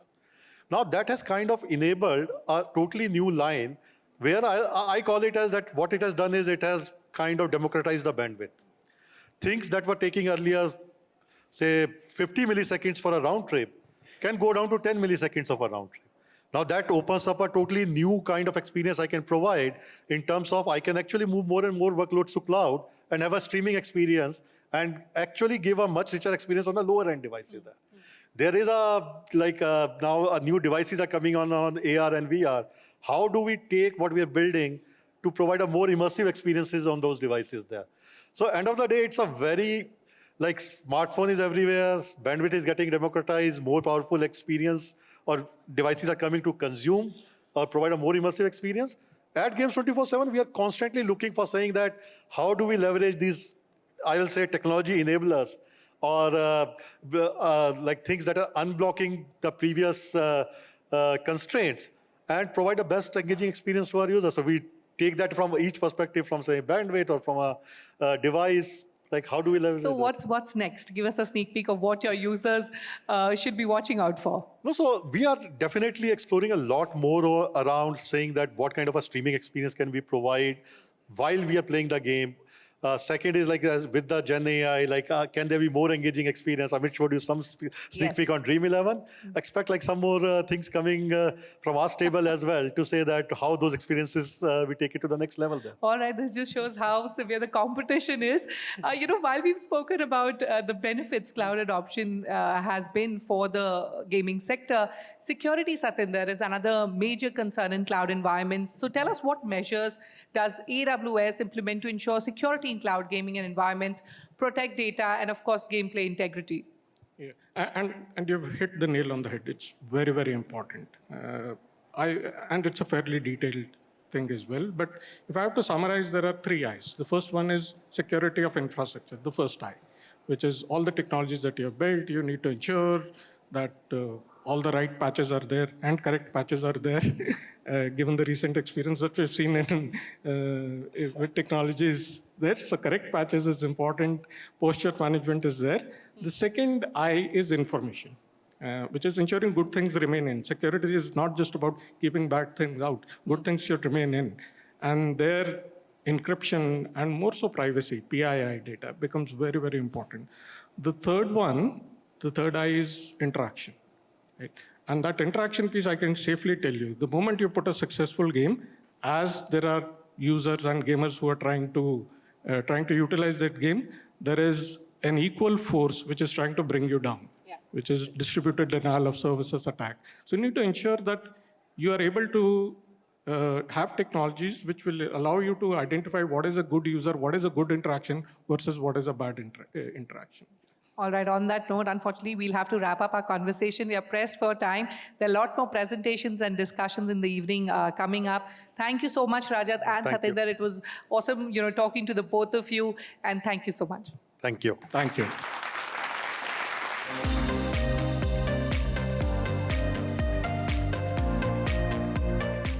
Ladies and gentlemen, next we have a tech talk on using data science and AI to build a responsible gaming platform, presented by Tridip Mukherjee, the Chief Data Science and AI Officer at Games 24/7. Let's welcome Tridip Mukherjee on stage. Ladies and gentlemen, a huge round of applause for him. What is responsible gaming? And I think it was fascinating to hear Jonty in the earlier parts of the session, right, where he was talking about the stories of 1992 and 2003. I was a kid, right, and I was watching all of those, right, and the thrill and excitement I could remember. I could live that again. And this thrill and excitement is why people play games, right? We all play games to experience that, essentially, right? Now pair that with something, right, which gives you assurance that, all right, while you are having the thrill and excitement, somebody is looking after you, right? There is an entity which is caring for you, right? It's about the safety net being provided. It's not only about being fair, right, which is, of course, there with handling all the fraud, etc., but also being human, right? And how do you do that via technology? Can we push the barrier of technology to achieve that? And how can data science and AI help that? Is what I will cover mostly for the rest of this session. So before even getting into data and data science and technology, right, if you look at a little bit on the behavioral science aspect of gaming, right, and there is a lot of literature around that and a lot of expert studies have been happened, right? Basically, there are three-dimensional strokes that happen from a user point of view, right, or from a player point of view. One is around the time aspect, right? How much you are playing the game, right? And when you are playing the game. Are you playing during the working hours or not, right? You know, all of these aspects. And this might be very different for various different kind of people, right? And then the money aspect, right? You know, with what value you are playing the game, right? I think John T. also spoke a little bit about healthy behavior, and it's very important, right, that how you capture those healthy behavior of people when they are playing the games. What kind of decision making they are doing, right, while playing the game and also outside of the game, as I said, right, what kind of values of the game that they are playing with, and so on and so forth, right? Now, is this only about the magnitude, right? You know, how much time they are playing or at what time they are playing? Definitely not, right? It's also about the trend, right? Somebody might be playing with a very lower value, but it's in an increasing trend, which is still something that might be important to look out for compared to somebody else who might be playing at a very higher value, right? So it's not a single solution fit all kind of a scenario. And when I talk about it's not a single solution fit all scenario. I'm talking about human interacting with human to understand what are the needs that other human is having, right? In this case, the other human is the player, right? To assess behaviorally, right? Okay, what is the need for that particular person, right? Now, of course, everybody can relate to that. I think we were hearing a lot about hyper-personalization and all, right? It's all like that only, like for a particular human need, right? How do you identify that? Now we're talking primarily from the healthy behavior and the responsible gaming need perspective of that particular player, right? Interestingly, you know, or fortunately, right, if you think about it, right, there are millions of players, right, in an online gaming ecosystem. It is not possible, humanly possible, to have the human touch individually, right? So this is where data science and AI come into picture, right? Fortunately, we have all the data that we have this in the time dimension, in the money dimension, as well as in the decision-making dimension, when they're playing the game, what games they are playing, how it is moving over a period of time, on a day, what is the average game value that they're playing, and so on and so forth, right? Looking at this trend, one can definitely identify that, as I was saying, right, you know, whether somebody needs to be looked after in a different way or not. Pretty simple. Actually not. It's, somebody was talking about needle in a haystack, right? This needle is an extremely thin needle, and the haystack is an extremely huge pile of a haystack. We are talking about 99.99% of users who do not require any help, right? You know, whereas 0.1% require certain help. How do you identify that? You know, yes, we have all the data. We can look into all the three-dimensional information, but how do you identify that 0.01% from this entire millions of user base that we all have, right? So, and that's the challenging problem that needs to be solved, and it's not an easy problem. You can't just set up a standard set of rules that says that, okay, these are the kind of trends or magnitudes that need to be looked after, and then say that, okay, these are the users which we require some help, because there are intricate relationship of all of these different information and data. And it, in the data science terms, we call it as an anomaly detection problem, where we are trying to find anomalies in the data space. But here it's not even an anomaly detection problem. We are talking about scarce anomaly detection problem. And how do you learn that from the data, right? You know, and that's where you know, majority of our work has gone in the last 5-6 years. A lot of investment have been made in terms of trying to identify this sparse population, even though there is not much data available to in it, right? How do you do that, right? Because there is not much data. It's only 0.1%. How do you learn that, right? You know, ML AI is all about learning from the data that you all that we have from the past, but there is no data. It's only 0.1%, right? So how do you do that? So that's where we actually utilized generative power of AI long before even Gen AI became a buzzword, right? And we are not talking about we created our own LLM or something, but we have been using generative power of AI. So what we did essentially is that talk about 99.99% of users, right, or players, right, who are okay, right? We said that, okay, that's enough data. That's huge amount of data. Let's learn from them, right? Let's try to see if we can learn their behavior, create or generate a signature of those behavior that can act as a reference to then say that, okay, who are the ones who are deviating from this signature behavior? Now, this is a quite fascinating space because you have quite a diverse amount of behavioral information captured in that 99.99%, and some of these behavior are transient, some of these behavior are sustained, right? There is a lot of self-moderation also happening because these are games of skill, right? When somebody is playing and then skill is coming in, right, it's automatically driving them to make the correct decision in the next game, right? Or the game choices, and that's the majority of the thing. So learn from that, create that, generate that signature, and then try to say, okay, no of no is the yes, right? So I think that's what we try to get to, and try to identify that 0.1% of the population. And this is one innovation which has been in production for us, and it's been identifying our players. They are being taken to a different personalized journey that requires different thought process, right? I think apart from that, these players, are being assessed behaviorally. So instead of assessing millions of users behaviorally, humanly, right, we are assessing a small portion of it through this AI/ML identification of these players, and then which becomes much more manageable and scalable overall.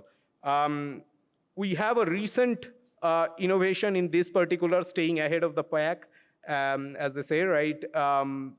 In this regard, where we are saying that, okay, if the previous AI/ML model solution was a black box solution, and we don't know, right, why a user is being identified to be treated in a different way, how we can now get into more interpretability, right? How we can make it more white box, right? So that we can handle these users in a much more targeted manner. So with that, I think, I'll just end my session. And I think some of our innovations have already gotten quite a bit of a recognition in various global research forums, as well as in Aegis Graham Bell, run by Métis, right? So I'll pause over there.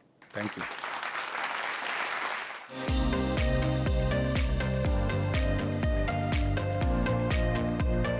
Our next session is a tech talk on how generative AI is supercharging sports and gaming, featuring an AWS demo by Harsh Chawla and Vatsal Shah. Ladies and gentlemen, let's welcome them with a huge round of applause. Good evening, everyone. This is Harsh Chawla, and I'm account manager for strategic game tech business, and accompanied by Vatsal Shah. He's a solution architect for game tech. And I think my key takeaway from today's this forum would be what Jonty said: if you don't go, you will never get to know. I think that's amazing. So today we'll talk about how generative AI can supercharge sports and gaming business. To start with, I'll talk about one of the most fundamental and critical part of the ecosystem, which is customers, right? And there is a very famous quote from Jeff Bezos. I'll read a part of it. Customers are always beautifully, wonderfully dissatisfied, even when they don't report it and the business is doing good. Even when they don't know it, customers want something better. And your desire to delight customers will always drive you to invent on their behalf. That means we always have to do something better for the customer, build better experiences on the platform to make them come back. So I thought maybe we can talk about a very different industry, which is hospitality. And if you think about our favorite restaurant, right? So everyone will have their own choices. It could be anywhere in the world, right? It can be any cuisine for that matter. But if you see, you may have, your own criteria, maybe value for money. You want to enjoy luxury. You want to have great ambience, right? And overall, all-round experience in the restaurant. But end of the day, I think most critical part, which set things apart for you, is the food that you taste. And then again, the customer service, right? And with same fundamental ingredients, how do different restaurants create such experiences for you? I think this is purely because of skill, experience, and doing it over and over again.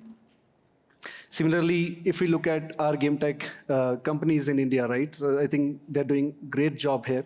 And I've been working for the last 2 years with game tech industry, and I've seen this is growing exponentially. I think we have VC fund set up for gaming, right? And a lot of innovation happening in casual gaming space as well as real money and fantasy sports, right? So if you look at how game tech companies are making a difference, right? How they're delivering such experiences. We have seen some presentation and discussions, right? How they are doing super personalization, hyper personalization for their customers, and delivering tailored experiences, right? So I think first thing is, of course, we have to build customer-centric game. I think it's no-brainer. In India, we are largely real money game, fantasy sports business, while casual gaming is also growing exponentially, right? And then we do some amazing marketing campaigns. We bring the user on the platform. We do personalization. We give them right matchmaking, and so that they can win against the player they're playing, right? And also, if we talk about fantasy sports world, right? If I'm making a team, I need a lot of information at disposal. I want to know what kind of pitch it is, right? What is the performance of a player in last 5 matches? Is it a batting pitch or bowling pitch? I think the same demo that was presented some time back. And this makes a lot of difference. And if you see, it's happening right now. And as we discussed earlier, we need to do it better, right? And how can we do it better? And I think it's a new technology called Gen AI that will help us do it better and at faster scale than what we're doing now. And of course, we chase D0, D7, D30. It's critical metrics to understand what is the user retention when we launch new feature, right? So with that, I know by now we all know what is Gen AI, right? It's a subset of deep learning. And of course, it is trained on billions of parameters, petabytes of data to deliver contextual experiences for you. And the major difference is, of course, if we look at ML models, right? They are purpose-built. One model can solve a specific problem, right? And you have to have multiple models built in for different use cases. But when it comes to Gen AI, we have foundation model, which is trained on billions of parameters, and it can be more contextual. It can solve multiple problems for us. And that's where the beauty comes in.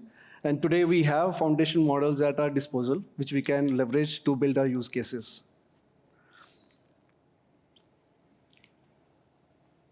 So if we talk about various use cases in games, right? So we have 3 major parts for any game. One is game development. We have to develop the game. Then in-game features, very, very critical, again. And then publishing operations. I think these are 3 major areas where the game is built. And in each of these areas, we have like ready solutions. This is the first category where, if you talk about music, code assistance, right? These are pretty much out of the box available for you without any major customization. Then if you look at build with services, if you want something more customized, of course, you can do that. You can have, build an art, maybe for marketing, you want to create some creatives. You can build gameplay, graphics. Everything is possible with Gen AI today at much faster scale. Then, of course, if you want to do experimentation, of course, we have game bots, AI game masters, then AI player coach. I think that's what we saw also in the previous demos, right? Where coach is guiding, how you can build better team, which can win, right? And of course, sound effects, 3D game assets, it's all possible. And in fact, we have few demos in the booth as well outside, so you can have experience there. Then, as Amazon, what we think about Gen AI is 3 major, pillars. First one is more about Gen AI applications. So it doesn't matter whether you are a data scientist or a non-data scientist, regardless of your persona, either you're a business guy or an IT guy or engineer, part of engineering team, right? You can still use Gen AI.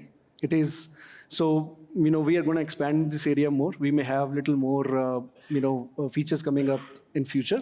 So for example, Amazon Q developer, right? I think for coding assistance, it's pretty much usable. You can, based on the language of your choice, if you want some assistance, maybe do test case automation, code reviews, everything can be done very, very quickly without any major product building. Similarly, for Amazon Q business, if you want to build a knowledge base, you have like maybe plenty of documents, maybe whatever documents you have, and you want to do enable search in that. It could be a product design document. It could be any sort of document which is relevant to the business, and you want to build search in those documents. I think this is the feature that you can use. Similarly, if you are in the second category where you want to use foundation models which are already available and build some customized use case, right? In that case, you have Amazon Bedrock at your disposal, where it is API-based service from Amazon, and you have choice of various different foundation models and LLMs that you can use, right? So depending on the use case, you can choose which model you want to use, right? And you don't need to do any training. It's available available for you. You just call the API, inject your data, do right prompting, and it can just solve your use case. Now, to develop such capability, right, it used to take maybe months, and now it can be very easily done within like days or hours, depending on the capability, right? So lastly, if you see, we have infrastructure layer. If you want to build something for you, so if you see in India, we are largest cricket playing nation, right? And we have a lot of fancy sports business, even cards for that matter, right? So I would love to see if we have some LLM in the future built by someone who's sitting here, maybe. So maybe building something customized for cricket, and then you can use SageMaker for that. We have huge amount of data, train the data, and then publish the model. And at a very economical cost, because we have Trainium and Inferentia. These are the GPU processors built for such use cases at a very economical prices. In fact, Mistral AI, they are using Inferentia and Trainium for their LLM building. Yeah. And of course, you have GPUs and other infrastructure layer available for your consumption to build the use cases you want to build. Yeah. Over to you, Vatsal. Thank you. Good evening, everyone. So at AWS, we've been really busy last year and a half or so, right? To try and figure out how can we accelerate some of your use cases. Now, obviously, we have this foundation layer that he spoke about. But how do we get to that end product that we saw earlier in some of the presentations as well, right? So a quick disclaimer is, what I'm going to showcase today are the starter kits, right? Where we can help you accelerate some of the use cases that we are seeing. And this we've curated based on the industry, sports and game tech in particular, but it is widely applicable in some other industries as well. So what I've done today is I've curated 4 use cases. And obviously, there are many more like these where we have created the starter kits to help you build your use cases very quickly. So let me take you through some of them. Obviously, this is going to be like a rapid fire round, right? Or a rapid demo round. So if you like something, you don't have a buzzer, obviously, but meet us outside. We have a booth, or you can pick one of us, and we'll be happy to walk you through how can we give you these starter kits so that you can build on it very, very quickly. So the first one that I want to show you is call analytics. So if you look at the customer support function, traditionally, like the biggest problem it has is obviously you want Gen AI to be embedded in each of the problems, like an agent assist, where you want to give them nudges around what should you be saying, what is the template that you follow as a company. But the bigger problem is quality analysis, right? Or post-call analytics, what we call it. So what the bigger problem is that if you have, let's say, 100,000 calls coming in, right? How big are you going to keep your QA team to analyze each of these calls? Most of the companies, if you see today, they can hardly even do 1 or 2% of the calls in terms of quality analytics, right? But with the onset of Gen AI, we saw a big opportunity, and this is one of the very popular use cases across industries, where you can embed Gen AI to look at your each and every call, right? Bring that 1% to 100% of your call analytics and give you the QA report so that you can move on to training. Obviously, there's training and then again retraining, right? So all of these different aspects, I'll quickly show you in a quick demo.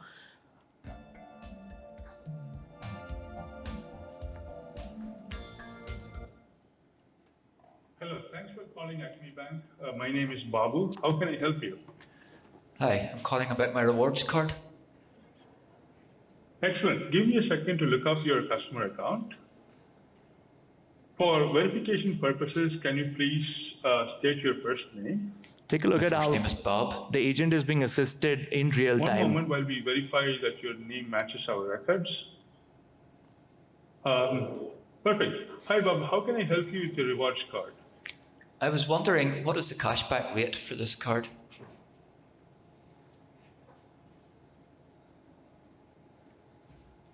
Yes, I see here that the rewards card has a 2% cashback rate on your everyday spending. Translation is also possible from any language to any language, including Hindi and English. Also, you can use the agent assist bot to ask any other questions if the agent is not sure of a question. And these are the features of post-call analytics, wherein you can look at sentiment fluctuation and use these characteristics or attributes very effectively for your training and quality analysis as well. So it powers a lot of data in terms of doing post-call analytics. And you can also replay some of the recording if you need to. So like I said, it's just a starter template, but you can very easily, quickly adopt this and build on top of this, right, in your customer support functions. Next, I want to show you is live commentary and trainer for sports, right? So one of the demos that if any of you have attended our summit, there was a live session of this. I want to play it out for you. Essentially, what we're trying to showcase is, yes, there is fantasy for real game events. There's commentary for real big events, right? May it be cricket, may it be football. But can you bring this to your societies? Can you bring it to your gully cricket, right? And that's where the excitement can be built. So let me show you rather than talk about it.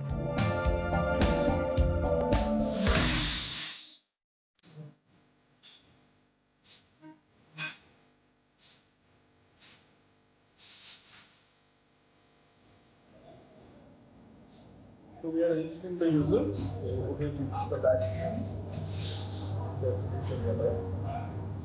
Click start.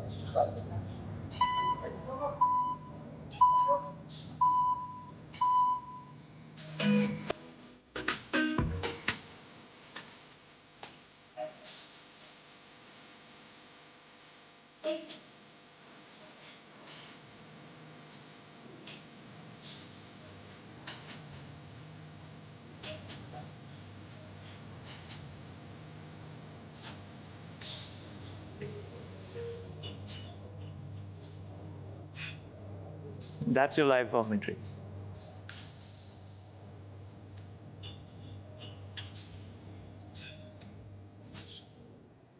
And this can be applied across sports.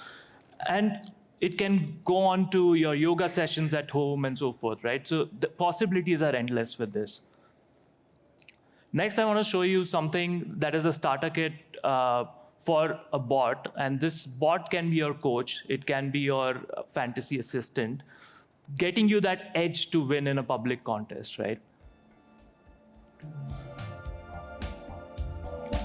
Let's say I'm trying to build my fantasy team for the next IPL game between RCB and Mumbai Indians. I want to do some research around, should I pick Virat Kohli in the next game or not? It's going to be a spinner's game.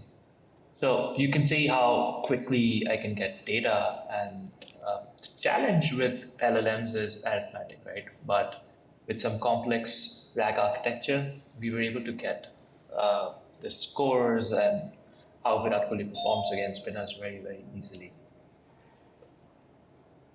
Right. So Obviously, this is the backend or the engine behind it, right? This is a starter kit. Obviously, you can build on top of it with text to speech and wherever in the application that you want to embed this. And we already saw a very cool demo, something that was very similar to this and a polished product that was built on this, right? Okay, the final one that I want to show you is contextual ads. Now, you have a lot of videos, and at the end of the day, all of us need some marketing, right? So you have videos, may it be gaming, may it be sports, you have programmatic ads running, social media, and so forth. How do you kind of extract some of the metadata from it and create contextual ads from it? And this doesn't stop at ads, right? It can be SEO, it can be n number of other use cases that you can think about.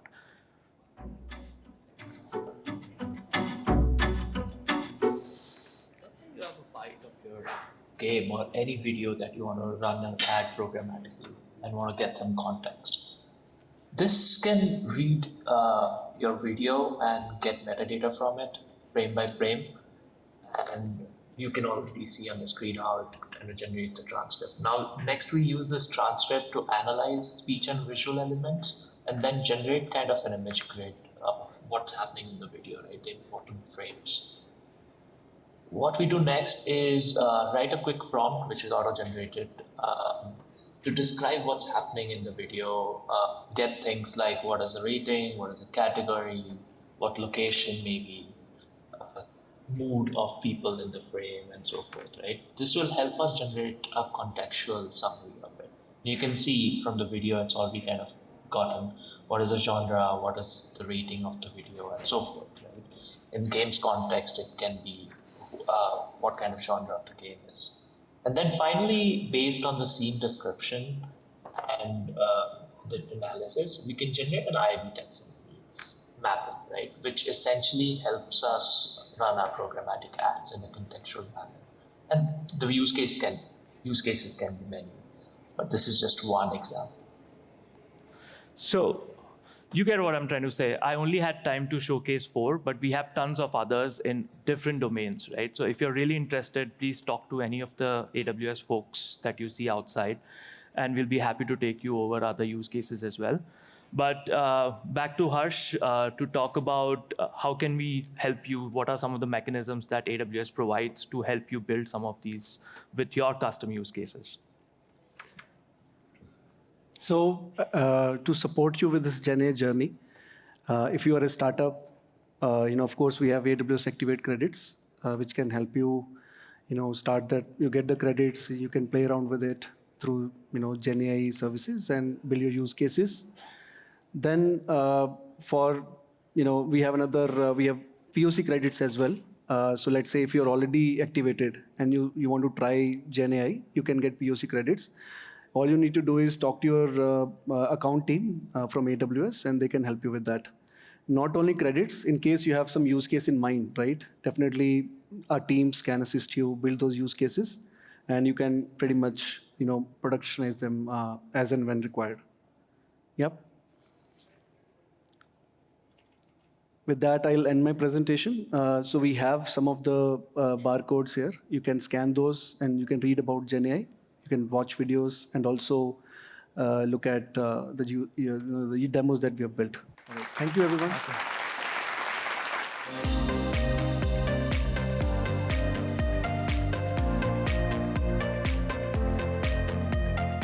Welcome, panelists. Let me start with you, Apurv. As technology continues to evolve, how is Junglee Games leveraging artificial intelligence capabilities to drive innovation throughout the gaming lifecycle? Can you give us an example of how these technologies have influenced the development or the enhancement of your games? Give us some use cases. Sure. Before I start, I'll first of all thank you for inviting us. A quick intro. I'm Apurv. I'm currently CPO at Junglee. Junglee is a real money gaming company. It operates in various verticals: Rummy, poker, fantasy sports, Ludo. We also have a free-to-play app on Teen Patti. And we have been in business for the last 12 years. Now let me answer the question that you have asked, which is more around how we are leveraging AI in gaming lifecycle. I think a lot of it has been covered in last few presentations. Generative AI and AI overall has actually been leveraged right from product ideation to GTM and marketing and sales or distribution of the product. And in Junglee specifically, I'll take an example to make it more tangible. I think a lot of you have talked about specifically code assist tools, and we have been leveraging and driving adoption to ensure that our developers' time, which is it's an precious asset, and we would like to leverage it for, as Rajat said, for all the core activities. We have used a bunch of tools to drive code gen on back of that, and try to specifically reduce a metric which we track as mean time to merge, essentially enabling us to drive velocity while improving our code quality. All right, okay. Let me quickly go across to Satinder. You spoke about it a little in the previous session as well. We all know AWS has been at the forefront of cloud technologies that impact game development. Tell us how are emerging technologies supported by AWS, how they're transforming different stages of the gaming life cycle, what are some of the key innovations driving change in design and development? I think I did talk about some of the AI technologies, but I'll not repeat what I said. I do believe that given how new generative AI is, the possibilities of what generative AI can do. We saw some demos on what are the capabilities. Amit talked about some of the use cases that we have. That piece or that technology is going to evolve very, very fast. And I do think that when you think about product innovation, I think you just need to think about what generative AI can solve for you. I'll give you a very quick example. Till now, we have been thinking about using diffusion-based models for doing text-to-image generation. Just 2 days back, Stability AI released capabilities to do 3D modeling from a text prompt, right? So it's going to evolve very, very fast. And soon, we will see a text-to-video kind of capabilities as well. So as you think through your design, your capabilities, and how your product needs to evolve, I do think the generative AI will play a very, very important role. In order for you to be successful, the biggest thing is generative AI is not a problem that will be solved by a model or a company. Access to different kind of models and the innovation that is happening and your ability to harness that is going to be key to your ability to harness possibilities of generative AI.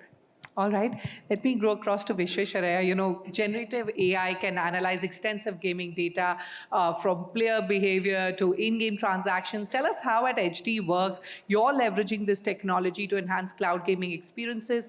Again, if you could provide some examples, some insights that are shaping game development and user engagement. Yeah, thank you. In gaming, we just have that small window with the customer. And within that small window, he's giving us that 5 minutes of his time in a day. We have to make sure we make decisions which are right for them and for us. And this is a very emotional feel. If you see gaming, it's a very highly engaging form of digital practice. It's not like a simple click probably where the engagement levels are low, but it's a highly engaging. Games as such are very emotional to anybody who plays, whether online or offline. Our goal is to make sure that we can reflect those emotions in the applications that we provide to the customers. And that is where simple rule-based logic may no longer help when we are talking in terms of millions of games that happen in a day and millions of customers with millions of diverse backgrounds that come to our platform. So that is where we want to make sure we run ML models which specifically are correct for a particular user group. And then we want to make sure that we follow it up with what he has done or he or she has done based on the history so that we can make sure that we refine our inferences. We may not be right in the first time. So we have to be sure that we don't go wrong. And as I said, the window is very small, competition is huge, so we have to get it right. And getting it right the first time would be the best thing to do for us. And that is where Gen AI kind of tools will help us. All right. Picking up from what he said and on similar lines, data analytics again plays a crucial role in understanding player behavior and improving game development. Again, at Dream11, how are you doing this? How are you utilizing data analytics to gain insights into user preferences and then again optimizing the whole gaming experience? See, at Dream11, we have this philosophy, 90% data, 10% gut. So there are things that we do even gut-based, but yeah, 90% data actually drives a lot of our decision-making. With the amount of data that keeps coming in gaming, right? I mean, even Rajat was speaking about at every interaction, the data keeps coming in. Now, because of this, what happens is that we get to know what are player preferences, which teams they like, which players they like. If you open up the Dream11 application, your homepage is going to be different than my homepage. We do a lot of personalization for our users to an extent that whatever number of matches that you see versus I see could be very different. And it depends on the choices that you have made so far. So we do believe that giving user what he needs right at the forefront actually helps us. Decision making is easier. And with all of this, we do ensure that the user gets a fantastic end-to-end experience on the platform. All right. Now I want to touch upon a very important point, and Apoorv, if you could answer this. We live in an era of increasing cyber threats and data breaches. How is Junglee Games ensuring data privacy and maintaining ethical practices, particularly when leveraging AI-led advancements for personalized gaming experiences? Sure. So let me talk about the core data, the core user data, which we typically should care about, which is PII. And essentially, starting with PII, anonymizing it, irrespective of wherever it is consumed, for whatever ML model it is consumed, is essential for us to ensure that it's not abused in any way. And that's the first principle that we take on when we think about user data. All our ML models are proprietary, and that's one safeguard from a security control perspective which we have to ensure that there is no data that goes to third party, even in an anonymized manner, at least in the first order format. I think when we are leveraging generative AI use cases, as we explore more and more of them, we indulge in use cases first, which are more productivity focused. While we are still building hyper-personalized experiences, they are primarily on ML models and not truly on generative AI from that perspective. All right. I would have loved to get your insights as well on this, but we are pressed for time and I would love to cover a range of topics. So coming to you now, as the gaming industry continues to evolve, what new monetization opportunities, enabled by emerging technologies are you at HD Works working on? So taking a step back, experience is going to be everything. If we are not able to give the right experience to the customer, he's not going to be with us. So what we want to do is that, and we want to measure the experience when he's having a good time, it's great.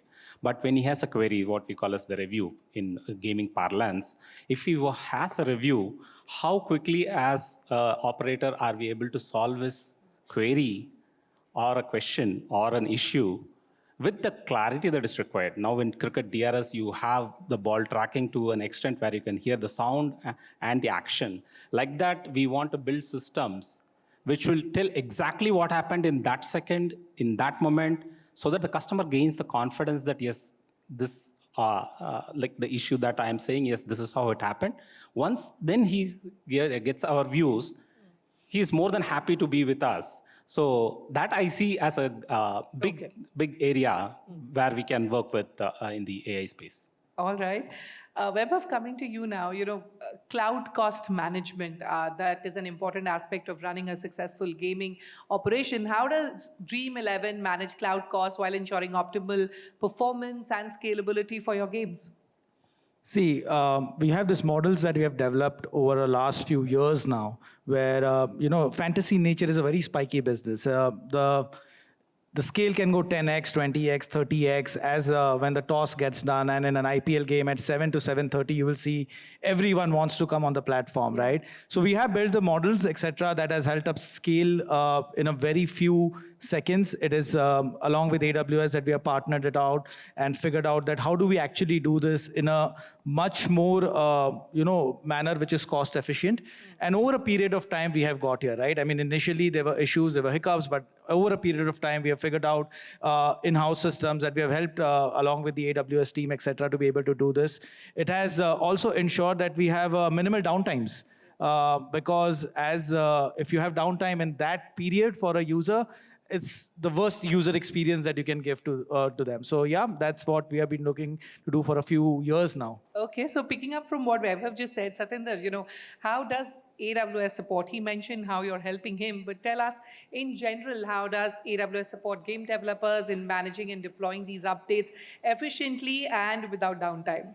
Yeah. But I think there are two parts to this. The first one is the cost part. I want to go back to that because that's a continuous process.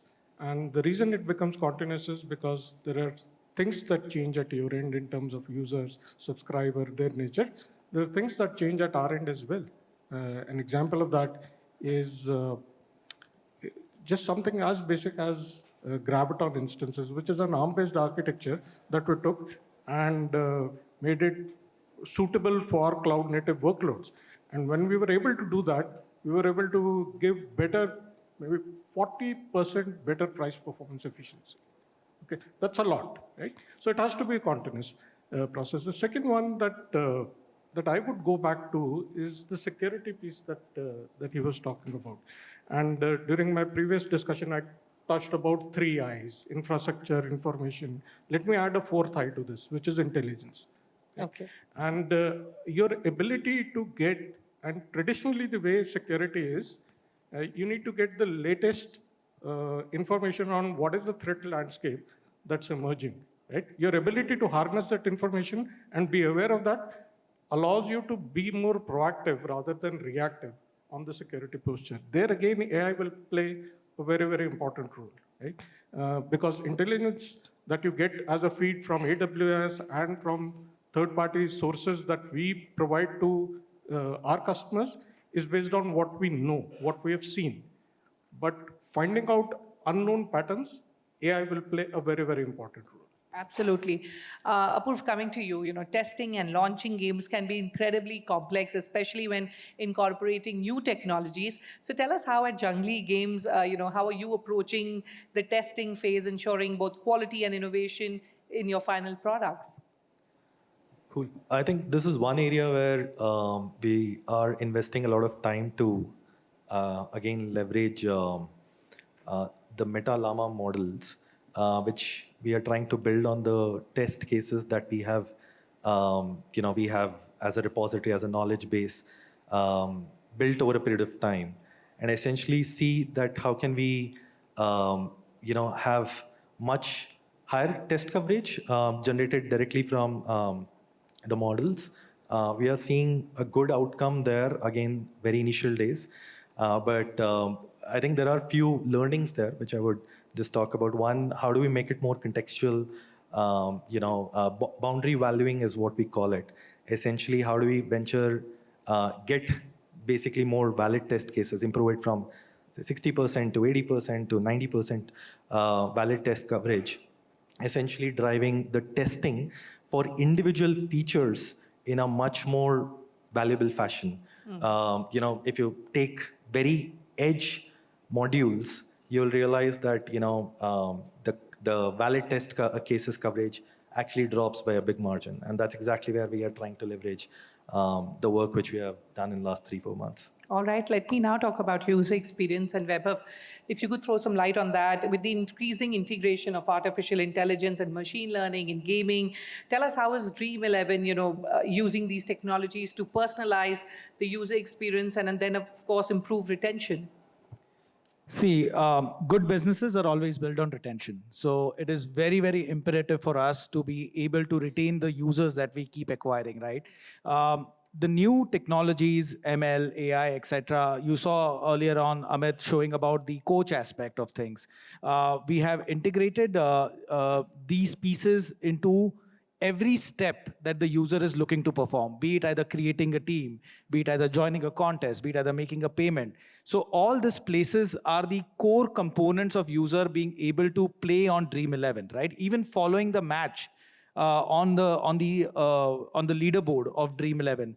We have looked to personalize it to the users. Which of my friends are playing? How am I doing against my friends? So all of this information which comes to us, we are displaying to the users, which help them be more engaged. And that is organic retention that we believe has really propelled success for us in the last few years for Dream 11 as such. All right. Let me now come across and speak to you about a challenge. Integrating new technologies into game development, of course, can be challenging. What are some of the significant obstacles that HDWorks has faced when implementing emerging technologies, and how have you successfully overcome those? We always change the wheels of a moving bus. That's what we do. So we have to be better and better at what we do.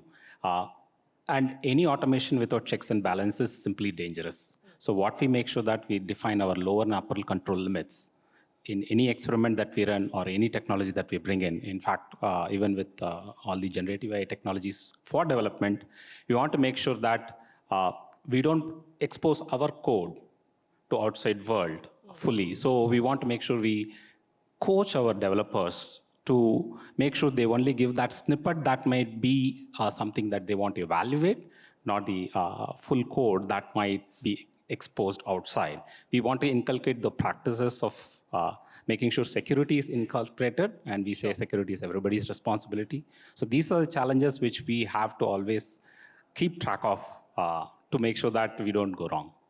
All right. One final question before we wrap up our conversation. Satinder, coming to you. The future of gaming is increasingly cloud-centric. So tell us, how does AWS envision the role of cloud computing evolving in the game industry over the next few years, and what innovations, new innovations, can we expect to see going forward? I think for this answer, I'll remove generative AI out of the equation because we've talked a great deal about it. I think some of the innovation that I'd like to specifically mention is scaling responsibly and cost effectively. And I think the thing that we are seeing increasingly is at a very abstract level, can everything which is my infrastructure scale in, scale out as my needs change? And if you think about that construct, you'll realize that there are a set of technologies that allow you to do that, but there are a set of technologies that do not allow you to do that currently. And I think if I think about 2 to 3 years, I would think that every piece of the technology that you use needs to align to this. Now, we can broadly call it serverless, but I'll call it elastic, just as an abstract thing. And that's what I'm betting my money on. All right. On that note, it's time for me to wrap up this discussion. Thank you, panelists, for your valuable insights. It was wonderful speaking to all of you. Thank you.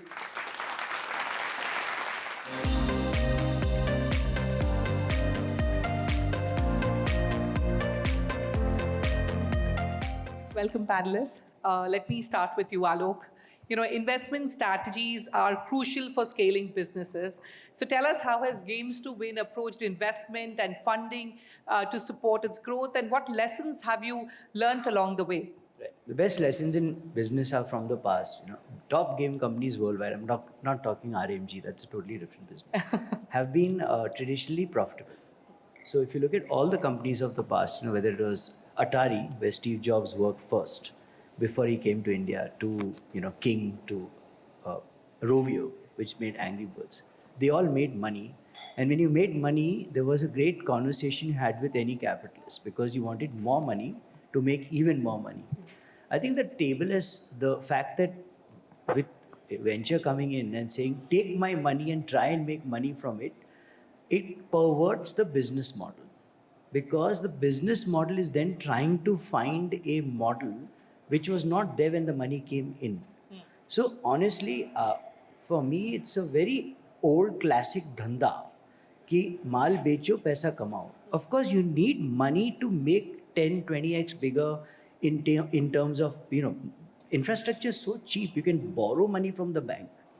So headline is this, right? Unless you're doing something outrageous where, you want to blow up a lot of millions of dollars and then try and hope that it works, which is classic venture capital. Gaming was always and is always paisa pehle banao and buy companies from in return. So if you look at the fold up, roll up model, and just concluding here of the aggregators on the stock market, that's a great model. You list and you keep borrowing or raising money and buy more, and you roll up companies to list them together with you. Because independently you can't be listed, but you can be listed as a consortium. But otherwise, I don't know what to do with someone's money when I don't know how to make money. Yeah. That's a great headline that you've given us there, Alok. And Lakshmi, I saw you nodding, so you completely agree with him, I believe. Absolutely, 100%. All right. My question to you, Lakshmi, player engagement is crucial for sustained success in gaming. So tell us, how does Apar Games maintain high levels of player engagement, and what new initiatives are you planning to introduce to keep your players invested? Well, there are various strategies. Okay, so there are two parts. So one is engagement. Engagement is basically you have to look at how the player is playing. So it comes back to analytics. I think earlier I was giving an example of the puzzle and the difficulty curve of it, right? So if it is not correctly balanced, there is going to be a dip in the engagement. I'm not going to play the next level, right? So, and how do we do that? To be able to do that, we have to actually track how the user is playing, right? Is he getting enough challenges or not? And accordingly, we alter the gameplay that is presented to the user to be able to play that way. So that's how you drive the engagement. And second part you asked, I forgot. Sorry, what's that? So it was about how do you keep your players invested in the game?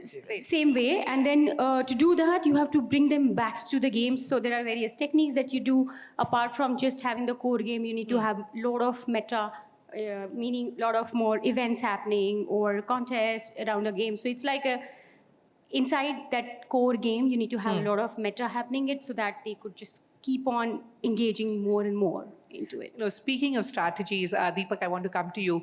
Predictive analytics can be a powerful tool for shaping gaming strategies. How does Open Play use predictive analytics to forecast player trends and behaviors? If you could throw some light on that.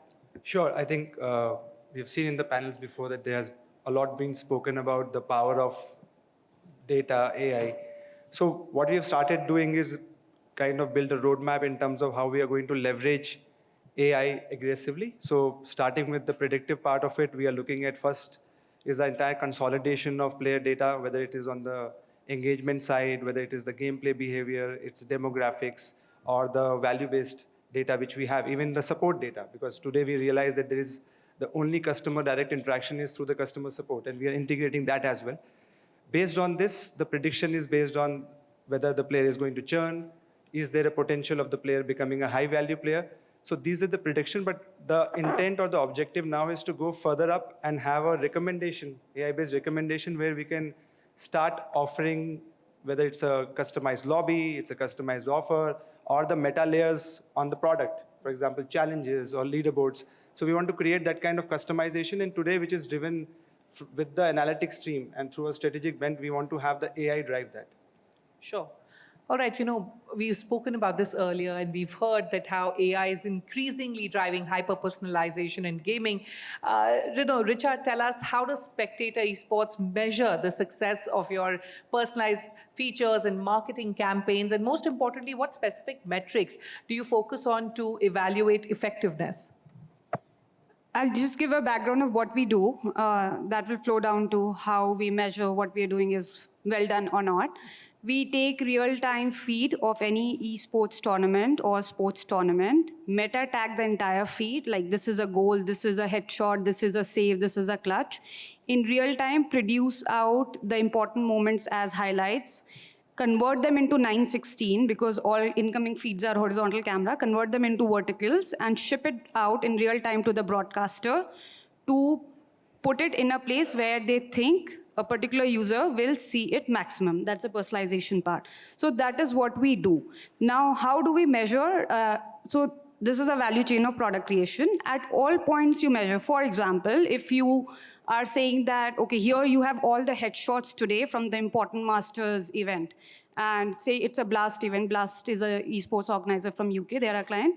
So I'll give them all the headshots. Now, how I'll measure if my headshots are correctly measured is that the proof of pudding is in eating. Their user views has to spike. If my highlight creation, the highlight I'm shipping out, is not able to give them a 30% or 40% bump in user viewing those highlights, then my AI highlight is bad. And before we ship out and measure by how much consumer is watching or not watching, on back end, you judge by how many headshots you are even able to capture. The hype score you're giving, like we give a hype score because content managers or the broadcaster to whom we are giving all the highlights that put it out on your channel right now cannot put out all headshots. They have to just can put out 2 headshots. So we give a hype score. Now that hype score has to be of the best shot. For example, if I give an example from cricket, I should have given the Sky's catch when Sky Suryakumar did that catch. That is the catch that should have gone out on that channel. I can give all the catches or all the important moments then, but the hype score has to correctly match. So a lot of things like that at all stages of the value chain. For example, HUL, sorry, I'm taking your time. No, it's okay. You're giving us a detailed breakup. You're explaining it for a layman. Go ahead. Yeah, so that is how we measure. So HUL is a client. So HUL produces a lot of esports events abroad, maybe also in India. So HUL is a client. Our computer vision pretty much picks up the highlights, important moments where HUL or pot noodles or their product was on the screen. Now our AI sees that, picks up all of that, gives HUL, this is what you want to post because HUL is showing here. And then we also tell them that, see, you have this much visibility, this is your exact dollar brand value. We say you were there for 3 seconds, you were there for this much area. At that time, cost per view was this. So the brand value you got out of this entire organizing was $250K. You paid 120, very good. You paid 500, very bad. So you basically measure by the output. Okay, all right. Kumar, let me come to you. You know, I started off by asking Alok of his investment strategies that are crucial for scaling up business. My question to you is, as the India head of startup sales segment at AWS, how do you see venture capital playing a role in scaling gaming businesses? What advice would you give to gaming startups basically to attract investment? Firstly, I think it's great to see that the space has evolved. So we have very gaming-specific venture capitalists. We have the Lumika, we have Jetapult, we have Krafton, and so on. So I think that gives a lot of confidence. But beyond that, I think the fundamentals don't really change. I think Alok covered it very, very succinctly. So you still need to have a great product. You got to experiment, fail fast, and build something that gives a truly amazing experience for your users. I think that doesn't change. Beyond that, you also got to keep your unit costs under control. So as you keep scaling, you want a sublinear costs which go underneath. And yeah, I think beyond that, you got to have super good operational efficiency in how you deploy that and go about. Yes, and I completely agree with you that how we've now got gaming-specific investments arising, which was not the case some 5 years ago. It was a nascent sector, and suddenly we're seeing a lot of funds coming into place. Deepak, let me now come to you. You know, as open play continues to evolve under Nazara Technologies, how are you leveraging AI in your business strategies to optimize revenue generation and ROI? What specific techniques, if you could share with us, have proven most cost-effective in navigating this competitive landscape? Yeah, so as Nazara, we are very clear that AI first is the way we want to go. So AI today is being embedded into the strategic roadmap. And we are looking at AI from both angles. One is to kind of drive exceptional player experiences. And on the other side, can we really drive efficiencies? So from a use case standpoint, I think what I talked about earlier is using the power of AI to kind of drive personalization. That's what we are doing. So we are looking at whether we are showing an ad or we are showing a IAP or it's a table in the RMG space. We are looking at how do we create a personalization which will drive loyalty and also kind of look at building a Nazara One kind of an approach where today we have different assets. So how do we really leverage AI to kind of cross-sell, engage better, build a loyalty across. So that's one. Second side is, of course, the efficiency part where we are looking at various work streams, whether it is code assistant, quality issue, the QA function, customer support is a big function, game art and design is another function. And then we're also looking at like how do we optimize the UA, because user acquisition is a very key lever.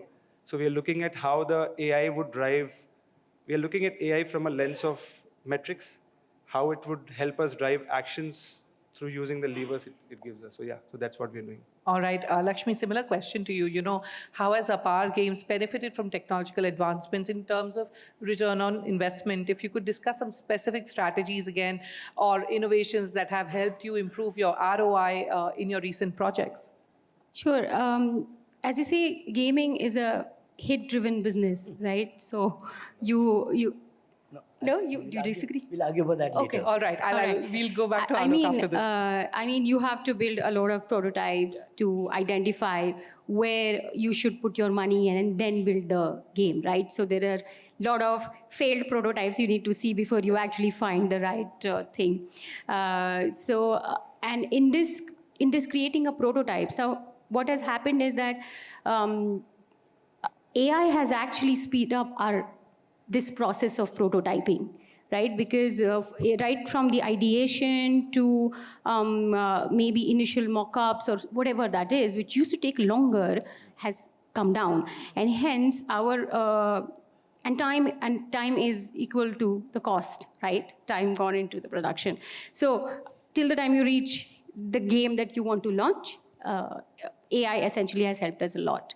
That's one. And also there's one more thing I really want to pinpoint here is that there are a lot of these, like, I don't know if, do you know UEFN? It's like Unreal Editor for Fortnite.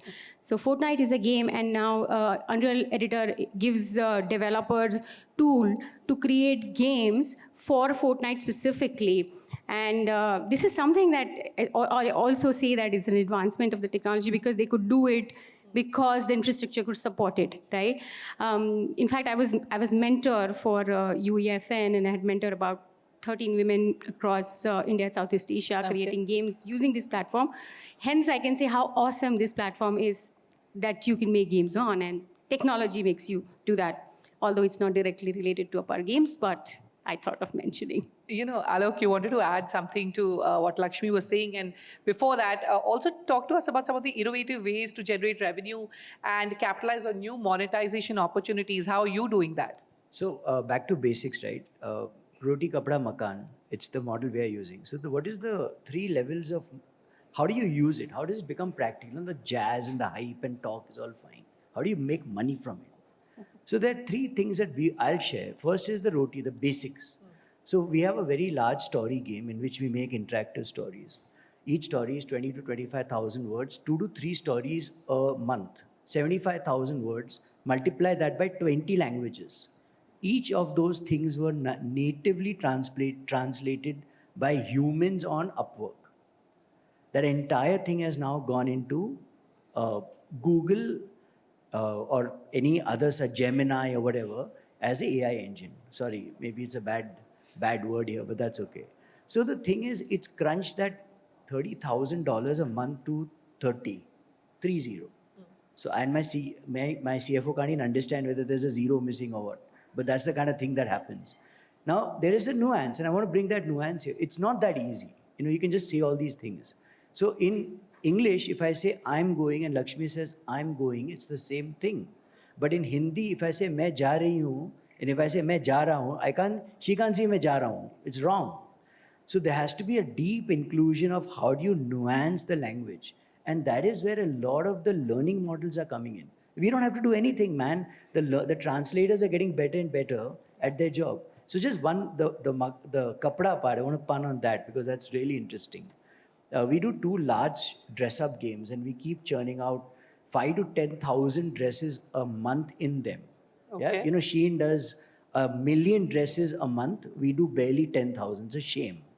Now to do those 10,000, we need to get those dresses conceptualized, made, and then crafted PNG, blah, blah, blah. And that's another $40,000, $50,000, $60,000 going up in smoke.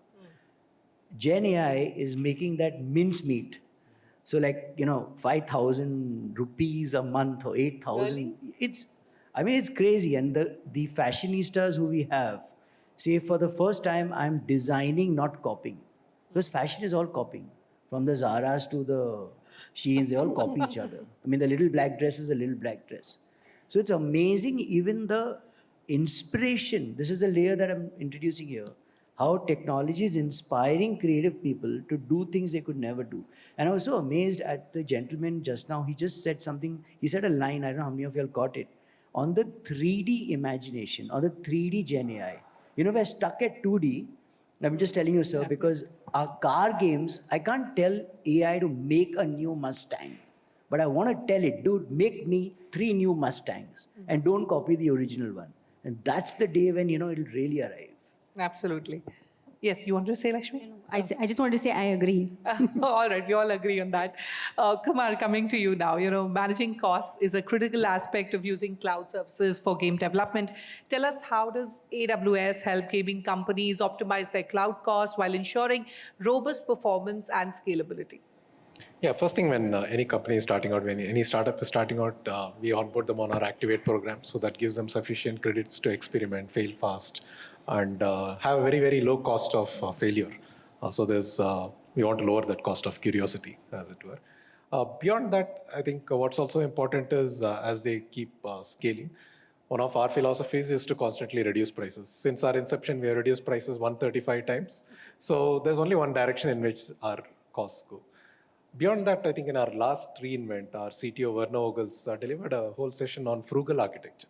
So I think the technology choices that you make also have a big impact. Again, like Satinder spoke, it's not a point in time. Yeah. So you constantly have to evolve in that piece. And then finally, we have multiple commercial levers. I think Dream11 spoke about how they can quickly scale up or scale down depending upon the usage. And if you use a feature like our Spot, it gives as much as 90% discount on our on-demand pricing. So it's a combination of the architectural choices, the commercial levers that you can use as well. All right, let me now quickly shift towards expansion. Then, Richa, I would like to, ask you, as Spectator Esports continues to grow, how are you approaching global expansion now? Because tell us the strategies that you found effective in entering new international markets, what playbook you're using, and what challenges have you faced in this process? How do you ensure that your brand and offerings resonate with audiences that are diverse worldwide? Thank you for the question. We were a B2C India company. We pivoted to B2B international company, primarily because of GST change on our model. How did I go about doing that shift? It's very, so this is a founder's answer. You pretty much go to all the conferences that you can go to, and you meet all the people, and you drink with them, and have coffee, make friends. 2-3 बार में ये हो जाएगा, फिर चौथी बार से लोग आपसे काम की बात करने लगेंगे, 5वीं बार में आप उनको product दिखाने लगोगे. Wow, that's the playbook. Yeah, and the other part of it is कि it'll be very, very confusing because आपको पता ही नहीं उसको क्या चाहिए, तो आप बना के क्या ले जाओगे. So you pretty much make some prototypes of Figma or some videos. I have, it's good conversation starter, but it's good to listen from the other one, ki what are your problem, where are you stuck, etc., which people will talk to you only after 4th or 5th meeting. तो उतना investment करना है. So that is pretty much how we went about doing it. And the good thing for our business was we were building AI and sport. We could think global. मतलब cricket यहाँ से लेके America तक सब जगह हो रहा है, फुटबॉल भी काफ़ी जगह हो रहा है. So the product itself was translatable to a lot of geographies we went about, but solving with the current, with good partners. We work with leading football clubs in Europe, etc. Good product development partners लिया, उनकी बात सुनो, जो बोल रहे हैं वो बना दो. Hopefully रोटी कपड़ा मकान will, मतलब profitable business will follow. Okay, yeah. Fantastic. Deepak, let me come to you about another challenge, policy frameworks and regulations that can significantly impact the gaming industry. How do you at OpenPlay navigate regulatory challenges, and what challenges would you like to see in the policy framework to basically support the growth of the gaming sector? Yeah, so I think we have seen in the last 9 months what has happened on the RMG side in terms of regulation. We have seen the most significant, I think it was almost like a tsunami which came in the industry in the form of GST. But I think the positive side of that was that the government is giving clarity on things which were ambiguous earlier. So from a directional standpoint, I think the government is going in a direction where it's giving the recognition to gaming, whether it is real money or the other side of gaming. And we see it now consistently, whether it was the RMG sector, which saw some action, and I think there is something more left in terms of defining. We had the SRB structure, which still has to come in. So there is more to be done, but then we are hearing good updates on the FDI route, which recently came in, as well as the AVGC policy, because I think gaming as an overall, now government is building an AVGC policy. There is a center of excellence being created. Similarly, we see many states coming out with their AVGC policy. So I think this is a fantastic movement for the gaming industry, where the governments are participating, they're enabling, they're creating enablement in terms of infrastructure, skilling, incubation. I think good times. I think if this becomes a reality, because finally policy is a document, it has to be executed. I think the important thing is if this gets executed, I think we are going to see the pivotal point in terms of the growth of the industry through policy. Hopefully, like you said, good times, and we'll see the policy getting executed.